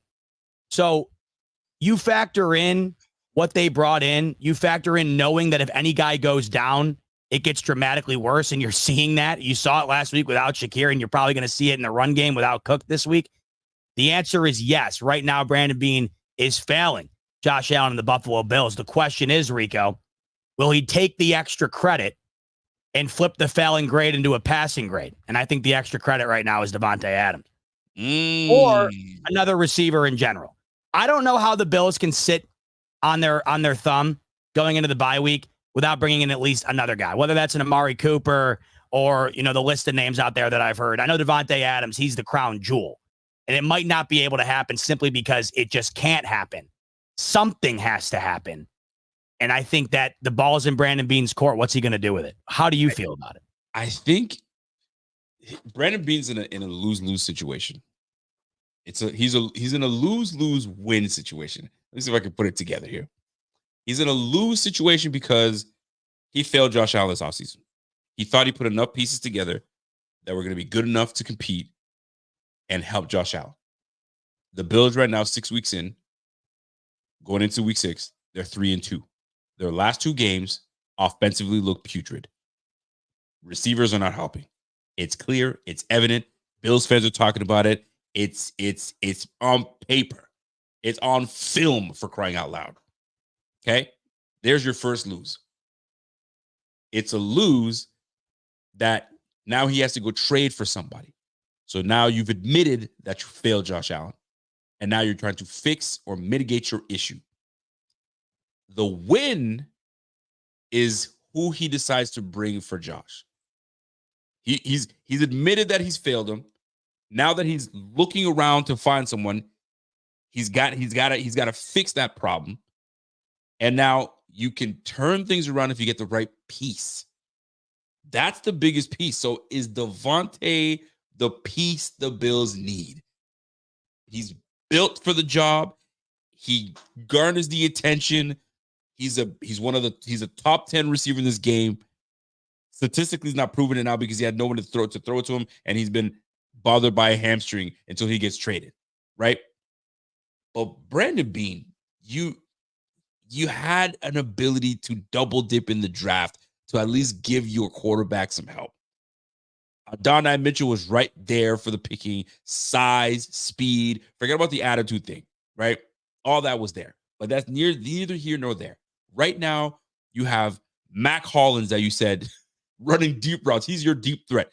When you have a 4-3 runner in Samuel, you have a 4-3 in Khalil Shakir. All right, bet. Keon Coleman. They haven't really utilized Keon Coleman to put packages together. A couple back shoulder throws ain't going to do it. It's not going to do it. You got to give me more than just that. Khalil Shakir banged up. We don't even know if we're going to get him this game. It's not good. It's not good. How did you think this was going to work out for us, man? We need separation in this game. And you knew we need separation because when you went out and got Cole Beasley and when you went out and got John Brown, that was what Josh Allen needed, separation.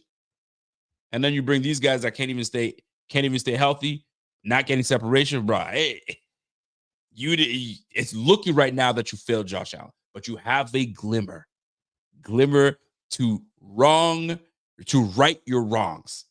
And in the next 2 weeks, 3 weeks, we're going to be watching these Bills closely. And I'll tell you right now, this upcoming game, if they put out a putrid game again and offensively the receivers do not help, fam, not only is Brandon Beane failing him, but Joe Brady, bro, does he even, this is way too soon to even mention. I'm not even going to say it. We're just going to have to wait until this season. No, fuck it. I'm going to say it. Does he even finish the league? Does he even finish as the team's offensive coordinator? I even hate to mention it, but maybe it's too soon to talk about it. That's why I digress. But I'm going to tell you right now, we go 3 straight games and ain't nothing popping. Bro, McDermott's going to be sitting in a position to say, shit, I just fired a guy last year. Do I have to do it again? And now you're going to hear, you're wasting Josh Allen. Stop wasting his time. And that chant is going to get louder and louder and louder. Bruh, these boys better get it together. They better get it together because it's going to be these next few games, boy, especially this one, it's going to be nasty. There's another glimmer of hope. And Bills fan 7883, he's saying, does the all-22 not exist? Oh, it exists. Go watch my episode from a couple of days ago. We go over it in depth. And what you're saying right here is 100% accurate. And this is why I think there's another glimmer of hope.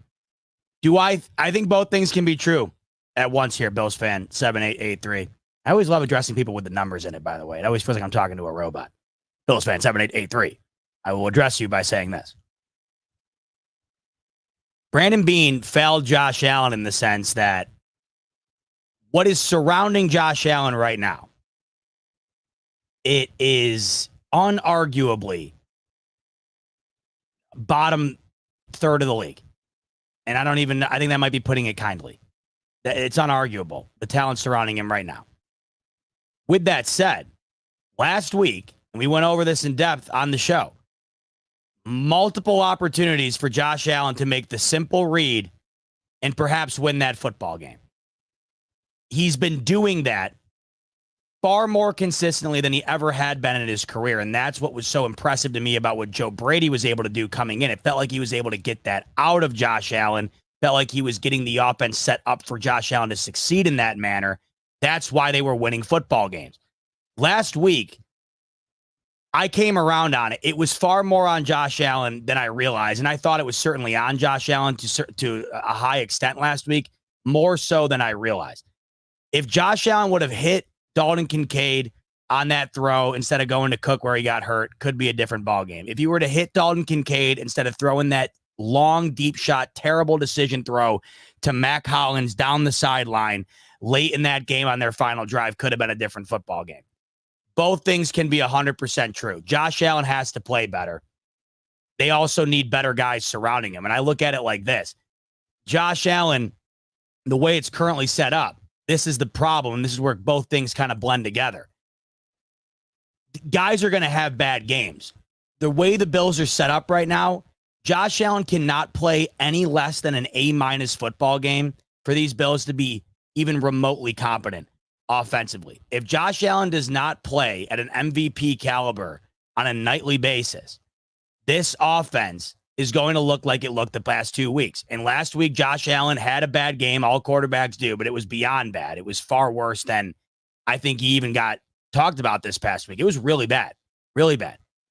And what you saw the week before wasn't as bad, but it was similar. And I think when you look at those 2 weeks combined, the Ravens game felt like more of an indictment on Joe Brady and Brandon Beane. Okay. This past week felt like more of an indictment on Josh Allen and Joe Brady. They could have won this game this past week, but I think both things can be true.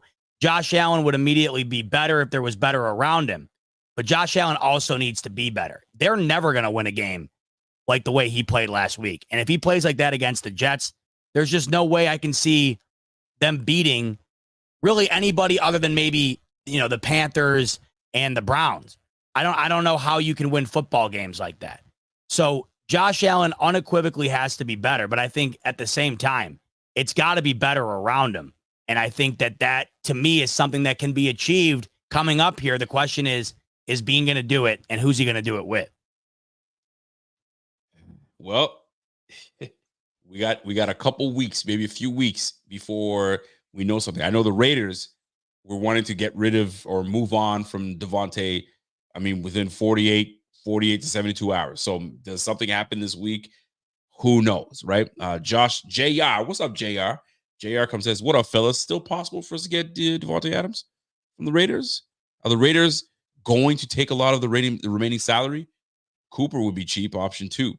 Well, I'll tell you this. If the Bills strike a deal with the Raiders, because we got no money, it's going to be something to do with the Raiders having to take on a bit of the salary, prorate this, and move some things. There's going to be some things moved around in order to facilitate that trade. Whether that goes down, we'll see. Somebody asked earlier in the chat, what, one player is going to make a difference? One player can make a difference. Oh, yeah. That is different. Like if we didn't have a left tackle, right, or if we didn't have a right tackle, and you get yourself a left tackle, that changes everything because now you're just giving your quarterback more time. You bring one receiver in and he has a specific skill set. Yes, that makes a difference because now you got separation. Now Josh is getting rid of the ball quicker. Now you got a defense that has to shift over and focus on one player. Now everything else opens up. But I'm going to tell you this, man. You said it earlier today, and I don't think he'd be looked over. And I'll refresh in just a second. They've got to get Kincaid more involved. And I'm not just saying like target him. Bro, put some packages together. Easy receptions for him. Get him warmed up. Like it's there's nothing. It's crazy to me. They were giving Travis Kelce just easy receptions, and he'd make something out of it. You have an athlete in Kincaid. He can make a couple guys move and miss. Bam. Get him the football, man. Is absolutely wild to me. Absolutely wild. All right, Richie Fresh. He's making a point that I was considering too. I wonder if there's more on the line Monday night than just a victory. I was wondering this too. I'm wondering if the Bills lose. He's asking, is Devonte Adams waiting in the wings to see who wins this game Monday night? Because I was curious too. If the Bills lose, does Devonte Adams say, I don't want to go to a team that can't even they can't beat the Jets? Why would I go to the team that can't beat the other team that's interested in me? I mean, that there's potential there. Plus, obviously, there's an edge for the Jets. He's best buddies with Aaron Rodgers. So why would Devonte Adams sit back and say, why would I want to go to the team that not only can't beat that team, but that other team also has my best buddy? Now, meanwhile, if the Bills go out there and roll, Devonte Adams has got to say, hey, Aaron Rodgers, I love you, but I got to go do what's best for me right now at the stage of my career that I'm in. What do you think about this? There could be more on the line to it. Here's what I think about this. It sounds great because that's my best buddy, but your best buddy's 40. So right. You go to the Jets and he decides to just retire next year. You already went and traveled to a team for your buddy and Derek Carr, and they shipped him out, and you've been miserable since. So now you're going to make a decision on going to the Jets because you want to play with your buddy. He's knocking on the door to say goodbye. So if I'm Devonte Adams, I'm not even considering the Jets. I'm not even going over to the Jets. It'd be great to pair with Garrett Wilson and all those boys. But that quarterback is playing like garbage right now. He ain't doing it. And you're 32. And I'm not even bashing Devonte Adams. That pairing would not work. If you want to be somewhere where there's a little bit of longevity there, you go play with Josh Allen. You go play with Josh Allen, and you don't even question it. No question. Him going to play with the Jets just makes absolutely no sense. You go be receiver over there. What receiver has come out of the Jets? Name a receiver that's come out of the Jets where you're like, yo, that boy's a baller. I'll say Santana Moss. Yep. Lavernius Coles. You probably don't remember the Lavernius Coles. If you do, great for you. Lavernius Coles, Wayne Corbett, Keyshawn Johnson for way back. I'm going back. Garrett before they got Garrett Wilson. Who stood out for the Jets that like you're like, okay, that bro, don't go to the Jets. You can't go to the Jets, bro. Nah, man. I know I wouldn't. It all depends on what matters the most to him, I suppose. Like you just said, to me, say like in our lifetime, like so say you and me, right? Say you were working at Fox and you had the opportunity for me to go and do a show with you at Fox, right? And it's right, but the show is it's at 2 a.m. The show's at 2 a.m. and it's like the pay isn't great. It's obviously an awesome opportunity, but it's at 2 a.m. The pay isn't all that great. No one's going to be listening to it. But I got an opportunity to go with somewhere that's maybe not as great as Fox. They don't have the reputation that Fox has. But I have an opportunity to go to a startup radio station. And they're giving me the prime slot, prime time, drive time radio. And I get, well compensated or whatever. I love you, brother, but I got to go and do what's best for my career, right? I got to do what's best for me and my family, best for my legacy. There's nothing more than I'd love that for you and me to go do that show together, but that's not in the cards. What's in the cards for me right now is two choices. I get to go and play with my 40-year-old buddy in New York in a situation like you just referenced that has never had any success really in the last 15 or so years offensively. Or I can go play with what many people view right now as one of the greatest dual athletes to ever play the football game or to ever play the sport. In a situation where I know immediately I become the primary focal point of the offense, I immediately get my numbers to skyrocket because right now I'm catching balls from Gardner Minshew and Aiden O'Connell. And I immediately get an opportunity to contend for something that I haven't been able to contend for since I was on the Green Bay Packers. I know what decision I would make. Might not be easy, but it would be the best decision. Yep. And that to me is that's the one you got to make, right? Listen, best decision. It is the decision. It has to be done. So here's another thing too. Why this could be taking a long time. The Raiders, from what I've been hearing from all these other guys, and I had no sources. I'm listening to the same shit you guys listen to, but the price was a second round, and everybody said, "F you." I'm not paying you a second rounder for a 32-year-old receiver. I'm sorry. I love Devonte. He's one of the best in the game. He's probably got 3 years left, maybe 2. Don't talk to me about giving him a second rounder for that, right? Oh, you wouldn't do that? No, I wouldn't do that. I like Devonte, but like at 32, listen, let me tell you something. The Jets would have gave that up by now. They don't want to give it up. They're trying to drive the price down. Right now it's a 3, maybe a 4 that's going to get it done. You think that? You think the Raiders are willing to It would have been done by now, a second rounder. It would have been done by now. And that's why if I'm Beane, I do it. They got that second rounder? Diggs. Yeah. Ain't no way I'm giving up a second rounder. Because if they were going to do it, they're going to do it by now. Beane would have been desperate. He would have done it by now. Now, it all depends on how much you think the Bills are willing to go all in on their situation then. This is what it comes down to, this Brandon Beane. Did Brandon Beane, and this is my part 2 question was, did Brandon Beane put too much trust in Josh Allen or just the right touch? And it's Josh Allen's job to get these guys going. Because at one point Walter said it, and I tagged it and I saved it because I thought it was a great comment. He says, Beane watched Cam Newton in Carolina have no weapons for most of his prime, and they only focus on defense, putting essentially nothing around Newton, focus on average vets, Ted Ginn, etc. That's exactly what Beane already went through this. You're doing this again. Shame on you, right? So to me, when I'm looking at all this, fam, if you're gonna help this brother out, do it, but do it in Beane's way, financially responsible.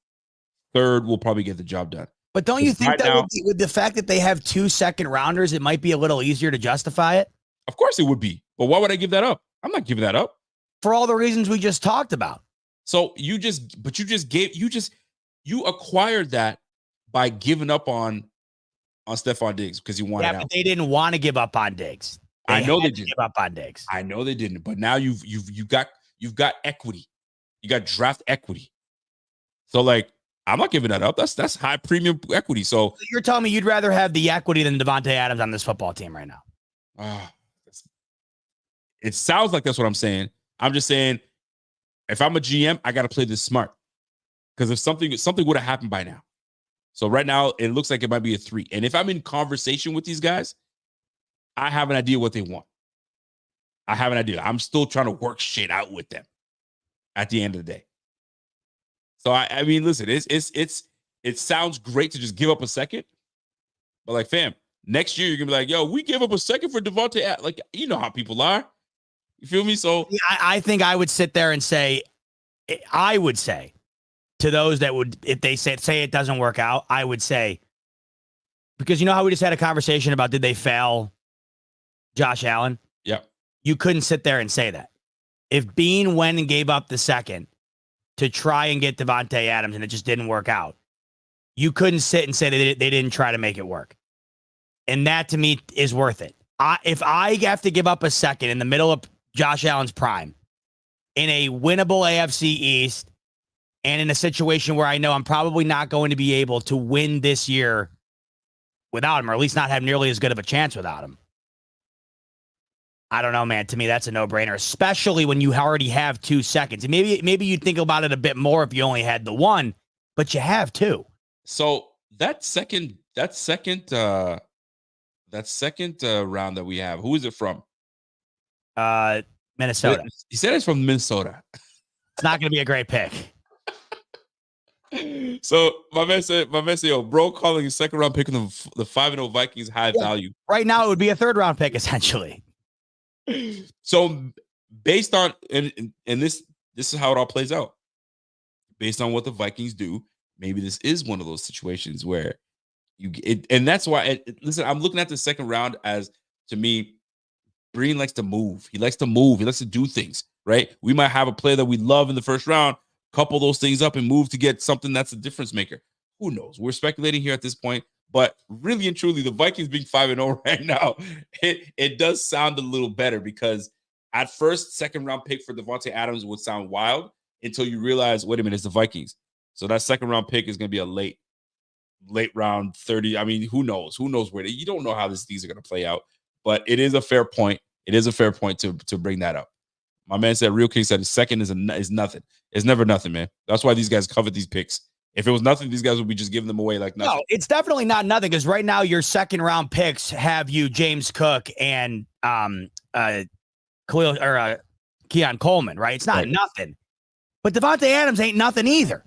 That's how you got to consider it. It's not like you're not getting anything in return. You're getting exactly what you need in return. And I would argue that, do you think your second round pick is going to be as good as Devonte Adams over the next couple of years? Because let's face it, Rico, what did you say? What it comes down to, too. What'd you say? Maybe 3 years for Devonte left? Guess what Josh Allen would be entering into 3 years from now? A decade in this league. Buddy. I'm sorry. I'm not sitting around waiting for what my second round pick next year's got going for me 3 years down the line, when I know for a fact I'm getting a top wide receiver right now. Fair point. In that time frame. Fair point. That's a fair point. So this is why it's very important that this game, like you said, maybe there's a lot weighing on this game. There's a shit ton. This game is huge, man. There's a lot weighing on this game. Forget about the win, the win column. I mean, the win obviously means something, but like how this game plays out probably has a lot on the line as to what direction each team goes in. Oh, dude, it is massive. I mean, think about it like this. It's gonna be something.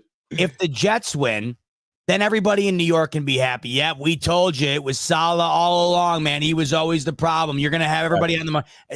Can't you see it now? We'll play the video next week, I'm sure, where it'll be like, I told you in the offseason, just be patient. Just be patient. Now, what do you see? Saleh out of the building. We're back to prime MVP Aaron Rodgers. I can see it right now. But if they lose, what did I tell you?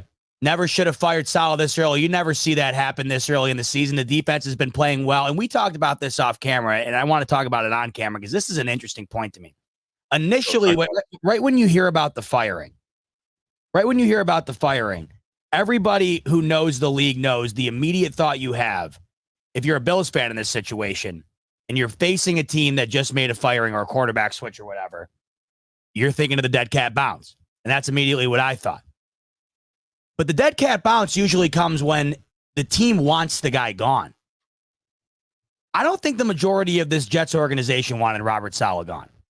The Robert Saleh-led defense for these Jets has been the strong suit of this team, not only throughout his time in New York, but this year, when the offense was supposed to be equally as strong, and it's far from it, the Jets defense is still bar none, far and away better than what anything that's going on the Jets side of things offensively.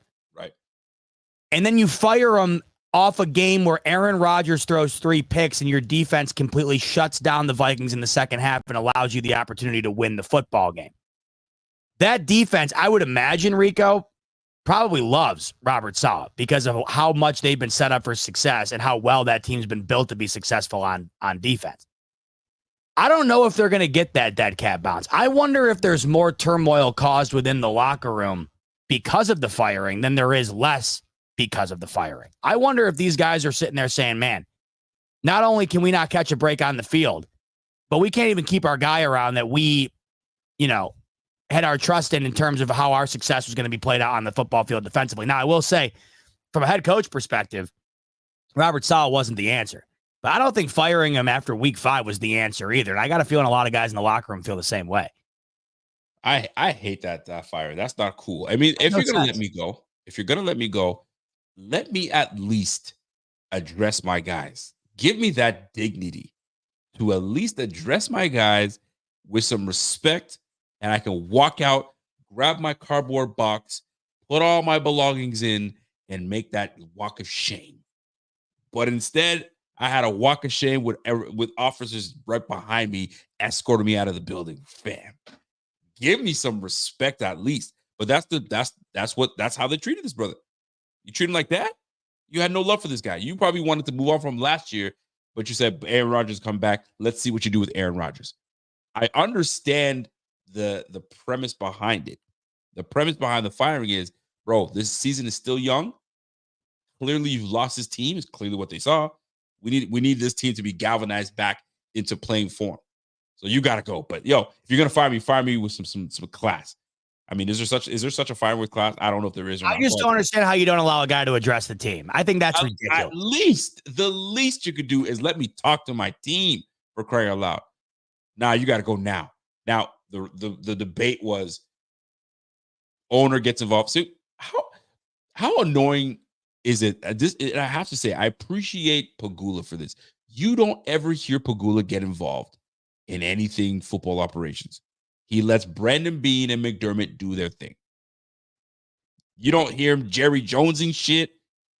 You don't hear that. The owner stays out of it. He's not Mark Davis or Al Davis getting involved. Like he lets it be. Owner gets involved, calls the quarterback. Hey, they're making it. Whether that is true or not, you talk to the quarterback and then you fire the guy. That's absolutely wild to me. And for that, I hope the Jets don't win a single game going forward. Oh, me too. I love nothing more. And also, fire him after that game, too. It made no sense. I hate the Jets even more. Because of that classless act, man. Well, it's just a reflection of what they are as a franchise. They do things that make no sense. And this, once again, made no sense. They did it on a Tuesday. Like, what happened why didn't you do it on Monday? You did it off of a long flight back from London. Like, you had all the time in the world to consider it, I would imagine. And you do it on a Tuesday. And you do it after a game, to me, that was the last possible game to do it after. If you were to do it after a game, like for instance, flip week 1 and week 5. Say the Jets game against the Niners was in week 5 when they got destroyed on both sides of the ball. I don't think a lot of people, or I don't think as many people, I should say, would be sticking up for them as they are right now. If they got rolled on defense and the offense also did nothing. But you just fired them after a game where that defense, I mean, they completely eliminated the Vikings from having any relevance to the outcome of the game in the second half. Yeah. And the offense turned the ball over 3 times. And that's how you do them after that game. That made no sense to me at all. And then the other thing that makes no sense to me, you don't fire Nathaniel Hackett, which everybody knows is the clear problem. And you know it to be true because they just demoted him, for God's sakes. You don't even fire him. You just demote him. And then you also promote your defensive coordinator. How's the offense going to get any better with the second guy in charge of the defense? I know he was the main play caller, Ulbrich. But ultimately, that's Robert Saleh's defense. It's kind of like with the Bills. It's Sean McDermott's defense. Bobby Babbage is calling the plays, but we know it's Sean McDermott's defense. Now all of a sudden the offense is going to get better because they brought some random guy in that I've never heard of before to start calling the plays, and they got a defensive coordinator taking over for Robert Saleh, who was a defensive-minded coach. The whole thing makes no sense. It's a messy situation, and when you're messy like that, and you're going to get messy results. And right now the Jets are in for messy results, and unless they do what when Kurt Warner, when Trent Green went down, and Dick Vermeil, I think it was Dick Vermeil, was like, we're gonna rally around Kurt Warner, and we're gonna, unless there's some kind of rally cry in New Jersey to get this thing really popping. But now you're going up against a pissed off Bills team that's 0-2. It's tough sledding. So it's gonna be one. I'm still not excited about it because maybe we're far away from the game, so that's why I'm probably not there. The closer we get to it, the more I get jacked up. But boy, oh boy, get your Xanax ready. You damn right. You're not excited right now. You will be far less excited if you're popping the Xans during that game. But I hope we don't have to. That's one of those games where I hope I don't need them. I needed them last week. I'll tell you that was a game where you want. God, my cat is digging her nails into my arm. Tofu, for the love of Christ. Bring the cat up. He wants on live.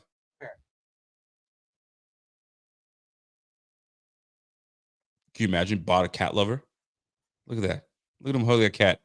She just dug her nails all the way into my leg. She's my problem child. Tofu. Typical. Toons is out there stoned somewhere, just passed out, and Tofu's in here acting like an absolute rabid raccoon. This is why I don't. Cats are the most. They're snobby as ever. I love her though, but she's guess what? And that's the problem. They get rewarded for snobby behavior. I know, because it is kind of hilarious. But right now she's like literally making me bleed. Yeah, and then you're sitting there and giving all the love to them. I don't get it. Cats can't stand that. I was the same way. Like I told you, Caroline completely ruined me. I don't know what the hell happened. I was the same way for 25 years. Now you're do we read this one from Bartek? He's saying Chiefs aren't playing well and are 5-0, and the Vikings playing out of their mind and they're 5-0. I know what team I'm more scared of, and it's not the Vikings. Oh, this is back to what we were talking about earlier. Yeah. That's why I agree with Bartek, because that's the scary thing. They're 5-0, and you know the Chiefs are saving their best football for January.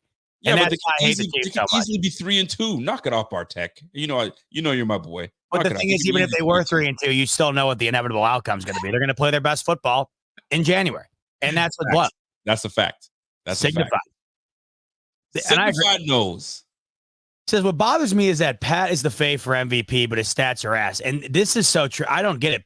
Pat Mahomes right now is the betting favorite for MVP. I don't. Oh yeah, I don't understand it. By the way, Josh Allen's odds have plummeted. I mean, died. They went from plus 250 to plus 900, I think, in 2 weeks. This league, this mother effing league, man. I'll tell you. But he's saying proof that MVP just goes to the best team, and Lamar's second MVP was fraudulent. Great point, because that's the truth. That's the truth. That's why, in all honesty, and you know where I stand, if it winds up being the case, Sam Darnold, give it to him. I don't care if he's got one over Josh Allen. Give it to Sam Darnold, for the love of God. In that situation. Sam Darnold's playing freaking well, man. Playing very well. or give it to Baker Mayfield or somebody. I don't care. Anybody but Mahomes. If they give it to Mahomes after this year, then just cancel the award, because what the hell? I mean, what are we doing? Lamar's playing better right now. I mean, like last week, Lamar had like the play of the year. That touchdown that he extended the play on. Amazing. So I'd rather Lamar have 3 than Mahomes get an MVP this year. And it's not because I hate Mahomes, because he's not the MVP this year. I mean, this is the weird thing. It's like the LeBron analogy. Like Dan Patrick always said this, I think, or maybe it was Coward, one of the two, but I always agreed with it. And it was that you could give LeBron James the MVP every single year because he is the MVP of the NBA. Like during LeBron James's prime, nobody was more valuable to the league than LeBron James. Same thing with Michael Jordan. But the thing is, it's the optics of it. You can't do it. They just did it with Nikola Jokic the other year. They didn't want to give him a third MVP or whatever it was, so they gave it to Joel Embiid, even though the Joker was the better player. Yeah, I didn't want to give it to Joel.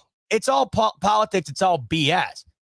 But in this circumstance, I don't even know how the hell we couldn't justify Lamar's last year. The way Mahomes has started the year in terms of his statistics, there would be no justification behind this whatsoever. But the point is, the justification, I guess, above the numbers would be who's more valuable to any team in their league than Mahomes. And the truth is, nobody. But Josh Allen is the second. The fact that he doesn't have one. But right now, the last 2 weeks, he was on pace. Funny how September's pace doesn't ultimately result in what October's pace is. But here's the thing: we all know Josh Allen is a monster in September, and he's also a monster in December.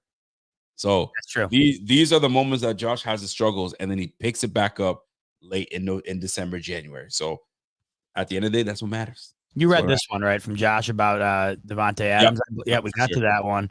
Yeah. Richie's firing off tonight, as he always does. We love Richie because he's always making us think. And Richie said also, no way you take this long to drive the price up if you're Beane. Plus, now that's another week where he's a tad cheaper because they would pay him right now. I don't know. The pay thing is the interesting. I think that the Raiders would have to eat. That's the one thing I agree with. The Bills wouldn't be able to do it if they had to take on the majority of Devonte Adams' pay. I think the Raiders would have to eat it, and I think that would have to happen for most teams in order for them to move him. I'm sure there's a lot of maneuvering going on right now, or pending. If we win this game, we lose this game, this is what we're doing, or this is my price, take it or leave it. Who knows how this all shakes out? But it's interesting nonetheless. Richie Fresh has a prediction. He's saying that Brandon Beane's going to make a move, and he's going to be looking like my boy Randy right here after he lands Devonte Adams with the big baller balls. Now, I'd love that. I would love to see it, Richie. I'd love to see Brandon Beane walk his nutsack in the wheelbarrow down the road and pick up Devonte Adams and wheel him back.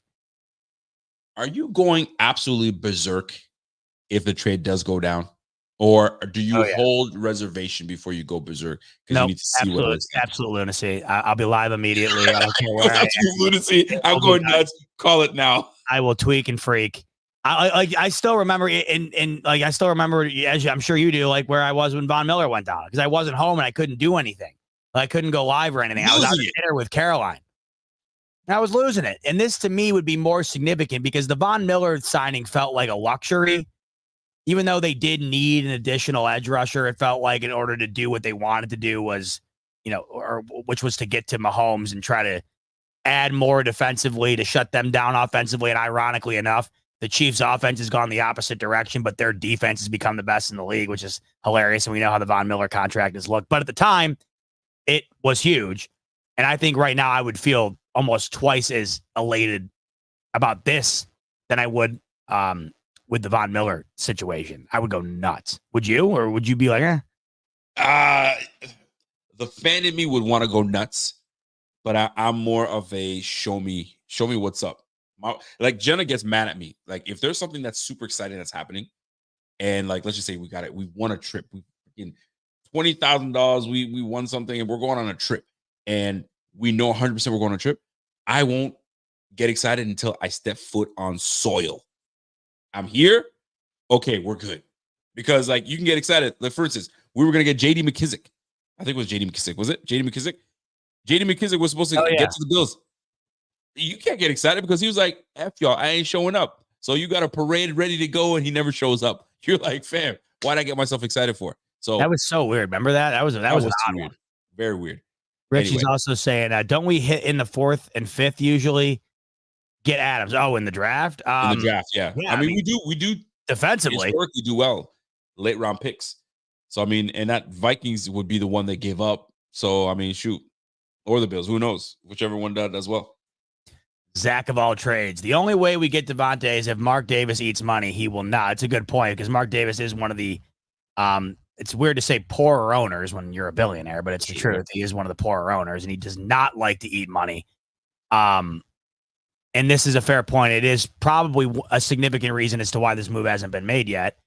But one of the other reasons has to be outside of Max Crosby, if they move Devonte Adams, I mean, the Raiders just have nothing to show up for and watch. That's the other thing. Like, this is what Myers. Right. This is what killed me about when the Giants moved Saquon.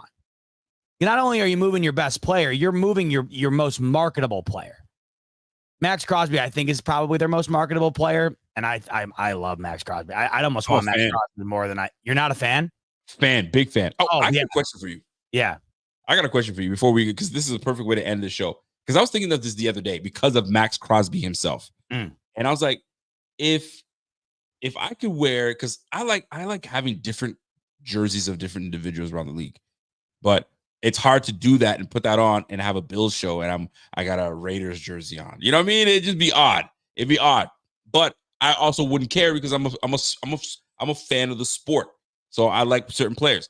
If there are 3 jerseys of a current player right now. Ooh, I love this. That you could don their jersey. NFL.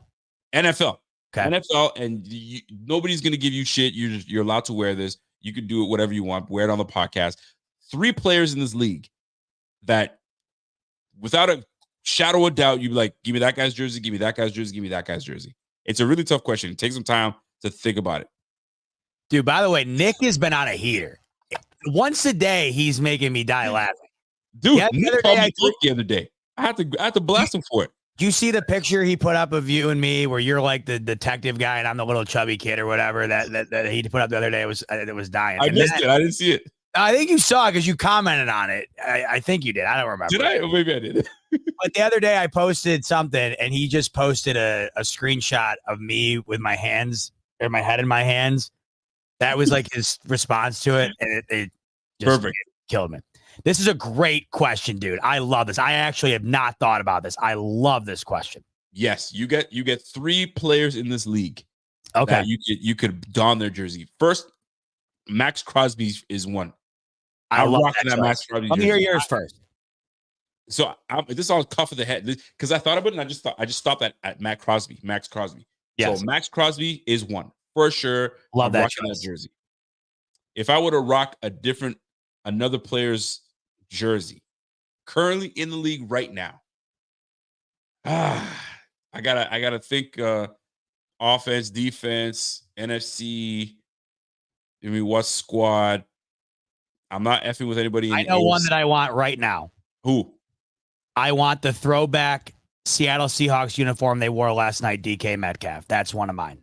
100% want that. Why DK? I love DK. I think that dude, like, just as far as I think might be because of being a Bills fan, but the athletic freak. Yep. I just love those type of guys. That dude is a made in the lab. And those Seahawks throwbacks, one of the best uniforms in the league. So that would be one of them. That also factors into me. The uniform factors in major. The reason why I like the Crosby pick is not only do I like Crosby, but the silver and black is the cleanest color combo you could ever have on the planet. Clean. So super clean. Love that choice.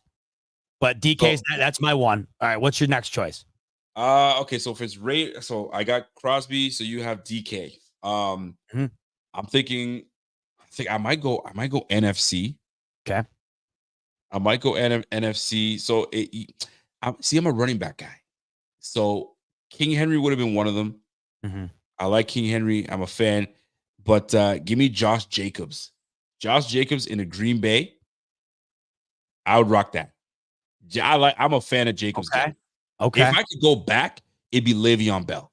If I could rock a Le'Veon Steelers jersey, sign me up. But right now we're talking about current players. Give me Josh Jacobs. I'd rock a Josh Jacobs. So this is Crosby, tough. Jacobs. I'm thinking about it from the uniforms I like, but I also need to think about it from the players I like too. For sure. Ooh.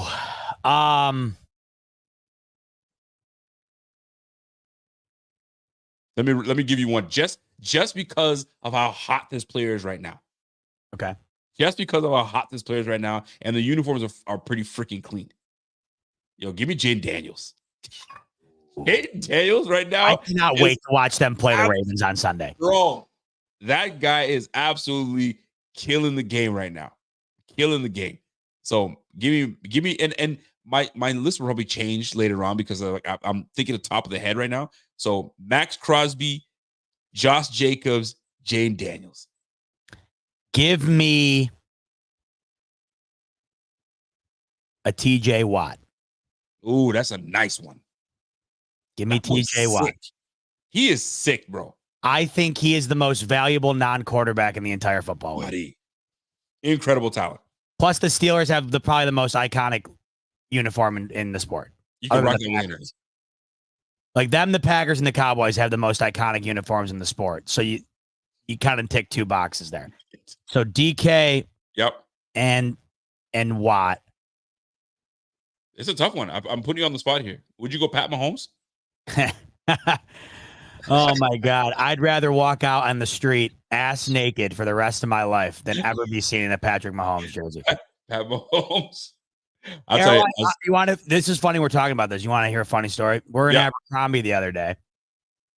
And this is Abercrombie. This Bill sweatshirt's Abercrombie. They have a ton of awesome NFL gear. I own every single item from the Buffalo Bills end of things from Abercrombie. And except for one, this, you remember the sweater Marv Levy used to wear that says Bills across the middle of it? Just like it's like a yes, old school. Yeah. They have those now at Abercrombie.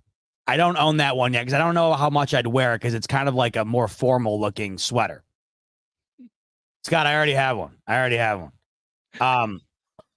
So it's a more formal looking sweater. That's the only reason I don't have that.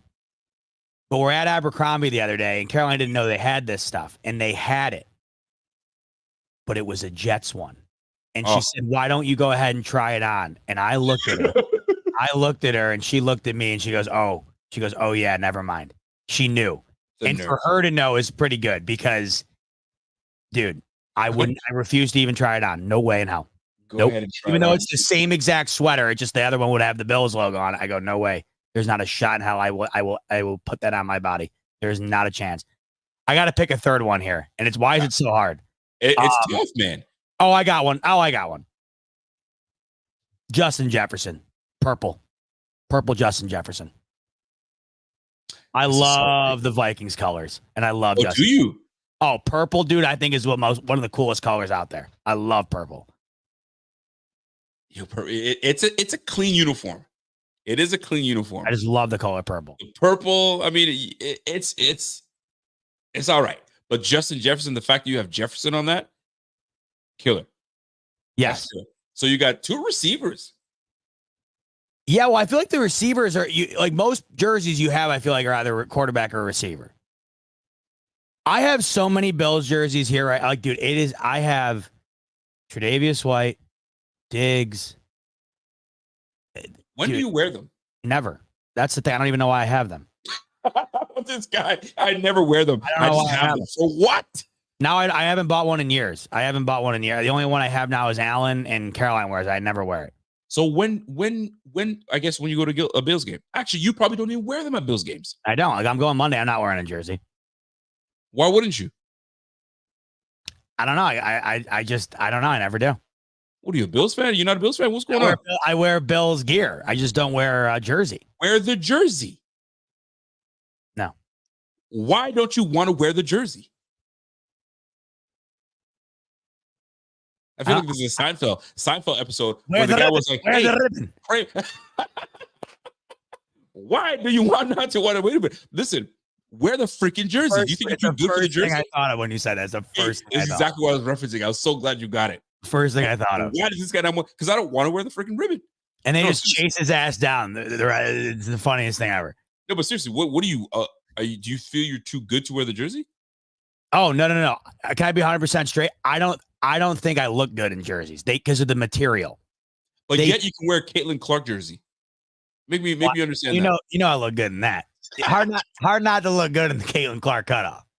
No, the material of the jerseys are uncomfortable to me. They're just uncomfortable. Wear the jersey, Z-Bot. Right, so you want me to wear the jersey Monday? Wear the freaking jersey, man. Now, here's where I would have an issue. Like, see, this is why I like obscure players on the squad, right? Yes. Everybody's got a Josh Allen jersey. But that's because nobody wants to buy another jersey every year like everybody else does. Because if you buy the Allen, you know you can keep it forever. I guess. But then these jerseys become classics. They become classics afterwards, right? Now, I remember wearing an OJ. I went to my first Bills game jersey and I wore an OJ jersey. I still have it right now. Killer jersey, right? Yeah. All the funny. But an old school Bills jersey, like a fluty one, yo, you respect it. Oh, I have a fluty jersey. I have a fluty. I want the Bills to bring back that uniform so bad. I would pay $500. Like if they came out with that, if they announced that uniform combo and then they launched the jerseys on NFL Shop, not only would I pay $500 for it, you would see me on that in this setting weekly. I would never take it off. Listen, I'm waiting for my Christian Benford jersey. Ooh, nice choice. Heck yeah. Favorite Bill on the squad right now. Diggs was my favorite. Now he's gone. I've gravitated towards Christian Benford. I'm waiting for that jersey. That to me becomes a classic. Yo, they'll be like, yo, where'd you get that Benford jersey? Don't worry about it, Sid. Yeah, that's a nice one. Oh, I can't wait till it gets in. You know what? That's a good one. I'm trying to think. Right now, I would probably go Bernard. I would love to say Milano, but I don't know how much. Never mind. I like the Bernard. That's a good one. If you get a Bernard one, yo, people will give you mad props. Yo, nice jersey, kid. You know what jersey I would love to get? A Ryan Lindell throwback. You know, that would be cool. That would be sick. I'm going to say Ryan Fitzpatrick. That would be cool. Well, I have a Fitz. I feel like everybody has a Fitz. Yeah, you got a Fitz jersey? Back in the day. I got a million of them. Dude, I got some of the most obscure ones. I have Roscoe Parrish. That would be dope. I have Peerless Price. I feel that you have to wear a jersey that's going to get us the win. Because ever since you've been married, you've caused us grief. So ever since I've been married, the Sabres have started 0-3 and the Bills are 0-2. Buddy, wear a jersey. Wear a jersey to offset it, and we'll be back on track. You think that's the antidote? I think that might be because you've not worn a jersey. It offsets you getting married. We still love that you did that, but now the jersey, you don the jersey, it happens. Now take your pick. Whatever jersey that you have, rock that thing or rock it well, and we'll call it a go. Well, the only one I have now that's not a youth extra large is the Allen. I haven't bought in a new one. I have a Trey White. I can't wear that. I got a Diggs. I can't wear that. I mean, you could if you wanted to. It just wouldn't be a good look. I got the most, dude. Maybe I'll pull the Paul Posluszny out of the shit. I have a TO Spikes. Yep. The worst jersey I bought was a Tremaine Edmonds one. I was like, what? Why? See, that's like the Trey White one to me. I was like, I look at the jersey. Every time I look at it, I was like, dude, like Tyrod Taylor, I will don it. I will wear it. Totally. I would still wear the Absolutely. Tyrod, I'm not getting rid of it. You know what I mean? But I got a Stevie Johnson jersey. Love it. My favorite Bill of all time, Stevie Johnson. But Tremaine Edmonds? I got Stevie. Let me see. Like Tremaine Edmonds? What was I thinking? Can you see the Stevie right there? Oh, I like it. Respect. You see, you got it, man. Nasty work. Love it. So yeah, man, you got to wear the jersey. It's that simple. So DK, Justin Jefferson, TJ Watt. Those are solid choices. Solid choices. And that question goes to everybody else. If you can get no questions, you can just rock this jersey if you want to. Uniform combination and player. Who do you rock? You guys let me know. Folks, what a show. If you guys enjoyed it, smash that like. If you're a Chiefs fan, go ahead and subscribe to the channel. If you're a Jets fan, we'll love you anyway. Subscribe to the channel. Jets fans, I hope I don't see you next week because I know the only reason I'll see you is if we lose. The amount of tweets I have that I go back and look that have bookmarks Like people, you can see how many people bookmark your tweet. I know people been bookmarking my shit. I know it for a fact. buddy. I cannot lose this game Monday. I cannot. You will not. Hold on. So what's these festivities before we get out of here? What are the festivities for you? I'm excited. We got some festivities. So Sunday, I'm going into the city and meeting up with Dan Mitchell and Richie from the Jets. Nice. We're watching the full slate in Manhattan, the full Sunday slate. That should be a good time. Be good. Then Monday, I'm going with Caroline, my brother-in-law, my sister-in-law, Cliff. Much love, brother. And then meeting up with the Thigh Doc. And then also a family friend of ours who helped us out a lot with the wedding. They are Jets fans. We bought them tickets as a thank you for the help for the wedding. Awesome. So we're going with them too. They're really good people. They won't be obnoxious about the Jets. At least they better not be, because I'm liable to have them not like me as much as they like me going into it. You're going into the Lions Den, bro. And that is a Jets. That's what I'll be. I gotta tell you right. Can I tell you right now? I'm already vomiting over it. Yeah. In less than 72 hours, I will be sitting there, and that's all I'll hear. I hope the Jets get like 3 first downs the whole night. So once the post game starts, we're gonna try to figure out where you're gonna be at. It's gonna be a late night. I'll be celebrating. You better be celebrating, and you better be smashed, hamboed. You want me good and cocked, huh? All right, I can do that. Ready to go, because we've had it before, and it's a good time. So you better handle your business. I'll tell you this pregame show, I'll be annihilated more than likely, so we can do that for sure. I might even hit you on a pregame. I gotta see. And by the way, shout out to all the Canadians watching, because it's our Thanksgiving this weekend. So that's where this is muddy. Actually, it's a Monday night game, so we good. Pregame's gonna be perfect. We straight. You can get plenty of thanks over the weekend. Yeah, we're gonna do the Thanksgiving Sunday. We're gonna do the turkey. I'm the one that does the turkey in this house, so I got a turkey going on Sunday, and we'll be good to go, and we're straight. By the way, I got to get this off my chest before I get out of here. For the men that's in this channel, and Z-Bot and I talked about it, and I was like, you know what? Maybe I might not say it, but I will. For those that are married and you have the kids and all that stuff, how many of you guys got the yo? Right? Because I just recently got mine about a week ago. I'm on day 7 today. Today's day 7, a full week. And buddy, it's something. It is something. Do you feel weird? The process is weird because you got to drop trowel in front of Doc. And I'm already out on that. I don't like doing it. So he's like, yeah, just go ahead and drop your. I was like, yeah, just like that. Are you just gonna just drop my just like that? He's like, yeah, just like in the locker room. I was like, fam, when I played sports, I didn't get in the buck and go shower with all these other cats. I was always the guy that said, all right, fellas, I'll catch you later. I'll grab my shit, shower out home. I ain't doing it. I am the same way.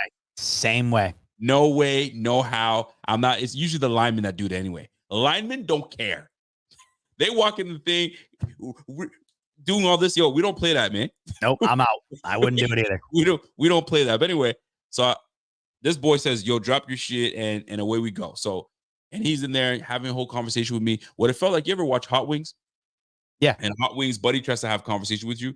The wings are hot as hell, and you're not. You see these guys. They're not even focused. Bro, you're talking, and I'm not listening to anything you're saying. Oh, so he's got you on the late night desk while your cock and balls are out? Bro, he's out there just yapping away about life in general, and he's yipping away. I was like, fam, like, all this chatter you're doing, I get what you're trying to do, but it's kind of, listen, man, let's get the job. Let's get the shit done, and we good. So anyways, he gets this weird that because sounds you see awful, dude. Smoke in the air. You know what I'm saying? He's doing what he's got to do. Boop, boop, boop. 15 minutes later. You're awake for it?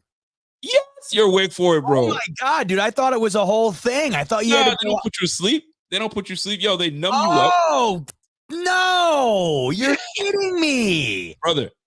So for those that do know what it's about, you already know. What happened? Do you like watch it? So here's the crazy thing. He goes, did you want to pull your phone out and watch? I was like, bro. No. I was like, I will decline your offer, sir, because I don't want to see it. Pull your phone out? What? Bro. Oh yeah, because I could have just sit there and have it on my right on my lower stomach and just kind of I ain't doing all that, right? So man's is numbing it all up, and he goes, I'm just gonna make you sing real quick. Jabs me up with a needle, Bro, yeah. You listen to this. Jabs me up with the needle. So I'm like, in the sack or in the shaft? buddy, sack. Right in there. So I jump up a little bit. So I was like, okay, how long is this gonna be? So I was like, okay. So yeah, it's just gonna take a little bit to freeze and whatever. So I'm thinking it's probably take a few minutes. Boy got like 30 seconds in, he's right in there. So he's like, you gotta get to the veins. What do they call? I forgot the vein they call. They gotta get to it and you gotta snip it.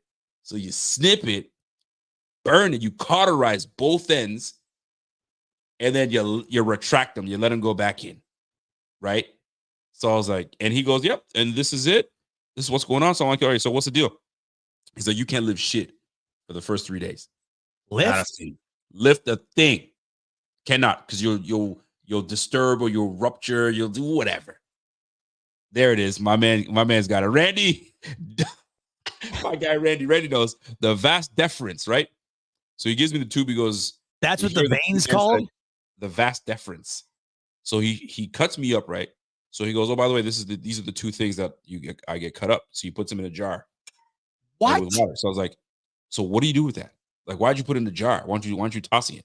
He goes, no, I got to send it up to the lab. For what? He's like, because they verify that that's what I cut out of you. I was like, I bet. Verify? Was that? Verify? I mean, what the hell else would it be? Whatever. I don't know, man. I said, fam, whatever. Listening to this hurts. Bro, for men that need to know this, y'all need to know this. We need to talk about it as men. Anyway, I don't know. So Buddy does his business. I'm literally there for like 15 minutes. To be honest with you, 15 minutes.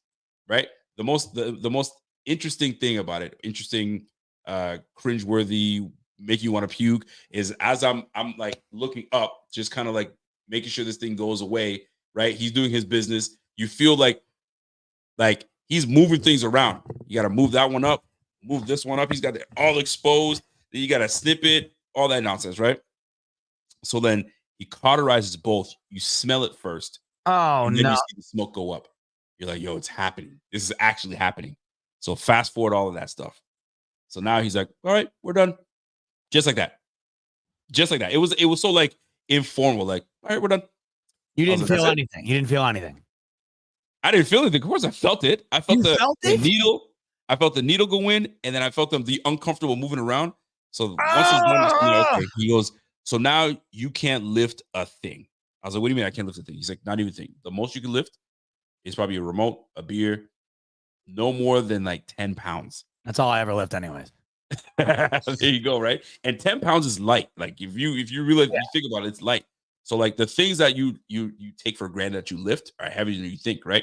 Mm-hmm. So now I'm like, I gotta walk downstairs. So now I'm walking ginger. Like waddling. Ginger. I was like, so what happens here? Like, and it's a no scalpel. Back in the day, they used to slice you open, do what they need to do. These days, it's no scalpel. They just make a tiny little incision, if you will. Not even. They pull your stuff out, away you go. So very non-invasive, if you will. So now I'm walking ginger. I'm like, so what do I do here? He's like, you got to ice. You got to keep your boys high and tight. High and tight. You had to put a legitimate ice sack right on your couch. Right on the old thing, bro. So I was like, all right, bet. He goes, if you want to get a jock, you can go ahead and get a jock. But like, you're shitting me. Loose boxers do not. You don't want to let your boys just be out there. You gotta high and tight, like high and tight. Think about running back with his football, like a girdle. Back in the day when you wore the football girdle, right? There you go, buddy. High and tight.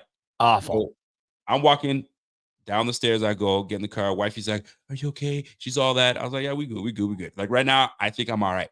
So now we're driving, and this lady decided to just take every bump there is. I'm trying. No, you're not. You're taking every bump there is, man. So we get home. So now 3 days go by, and now I'm on the road. So I got to go on the road. So now I can't lift anything. I can't do anything. So I'm chilling. So now day 7. So now I never read any comments on like men that have done this. So I'm reading some certain comments. People like, worst decision I ever made. It hurts. It this and that.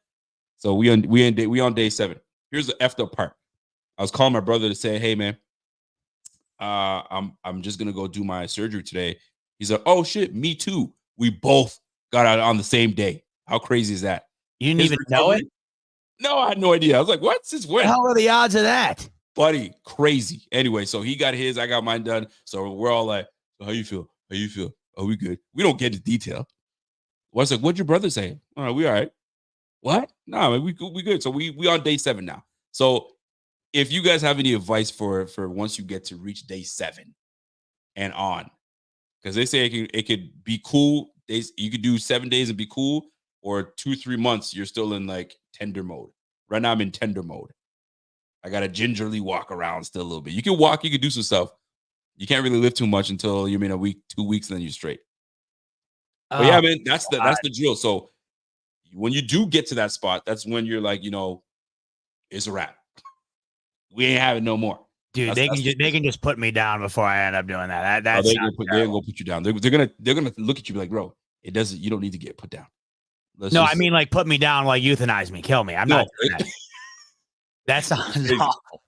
It's crazy. My man said, Rico, get a tattoo to commemorate it. Wow, what a story though, bro. Well, you're a huge tattoo guy. You're saving your tat for the Bills Bowl though, like we've talked about forever.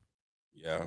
You're gonna get that huge chest tat of the standing buffalo. I put the whole 50 Cent, put the big buffalo on my back, boy. Josh Allen's face. Right in the middle, man. Right in the middle. But yeah, man, if you guys enjoyed that story, by the way, smash that like and subscribe to the channel. And you guys have joined us for a Friday night show. Like I said, it ain't always about football and just the Bills. It's everything under the sun. And we go from there. By the way, if you need to relax tomorrow because you're icing your nuts, best college football slate in a long time tomorrow.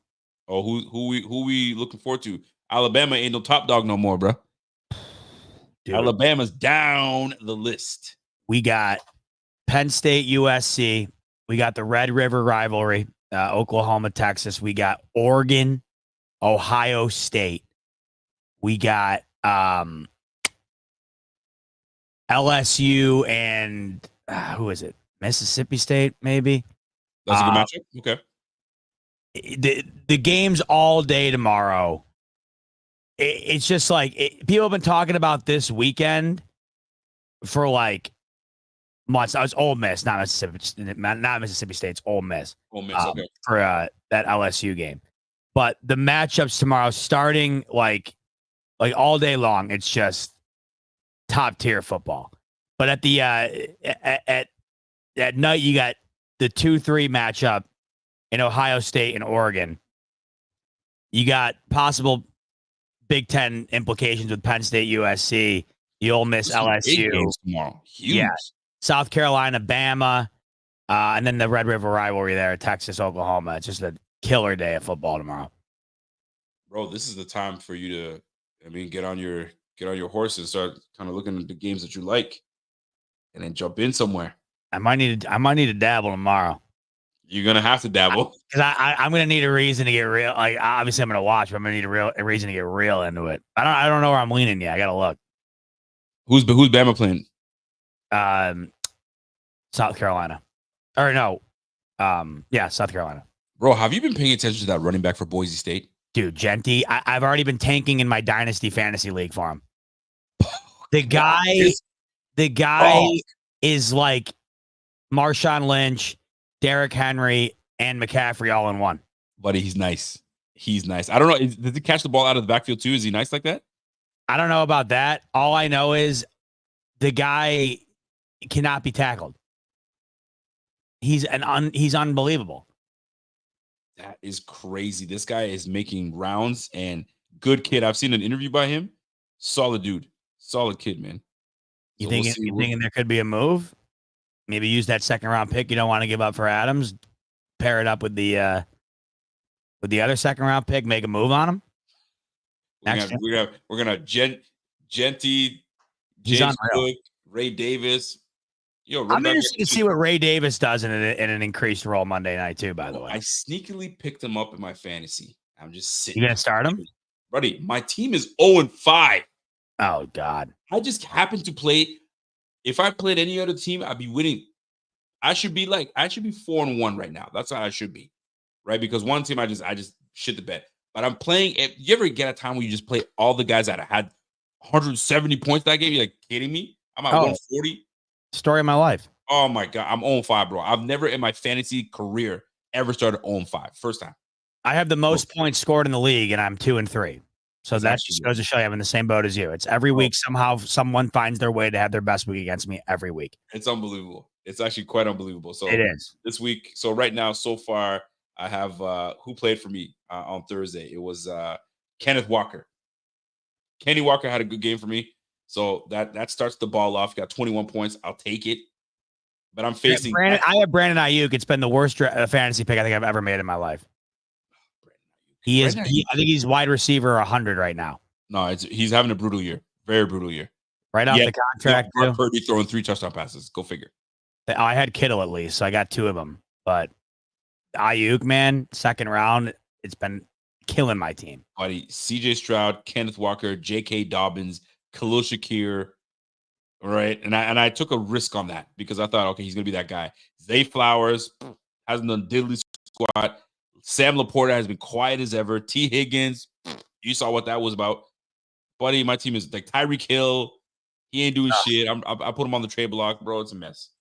It's so not fun when your team sucks. It's just not. Oh my God, fantasy football blows when your team sucks, man. But I got a chance to turn it around.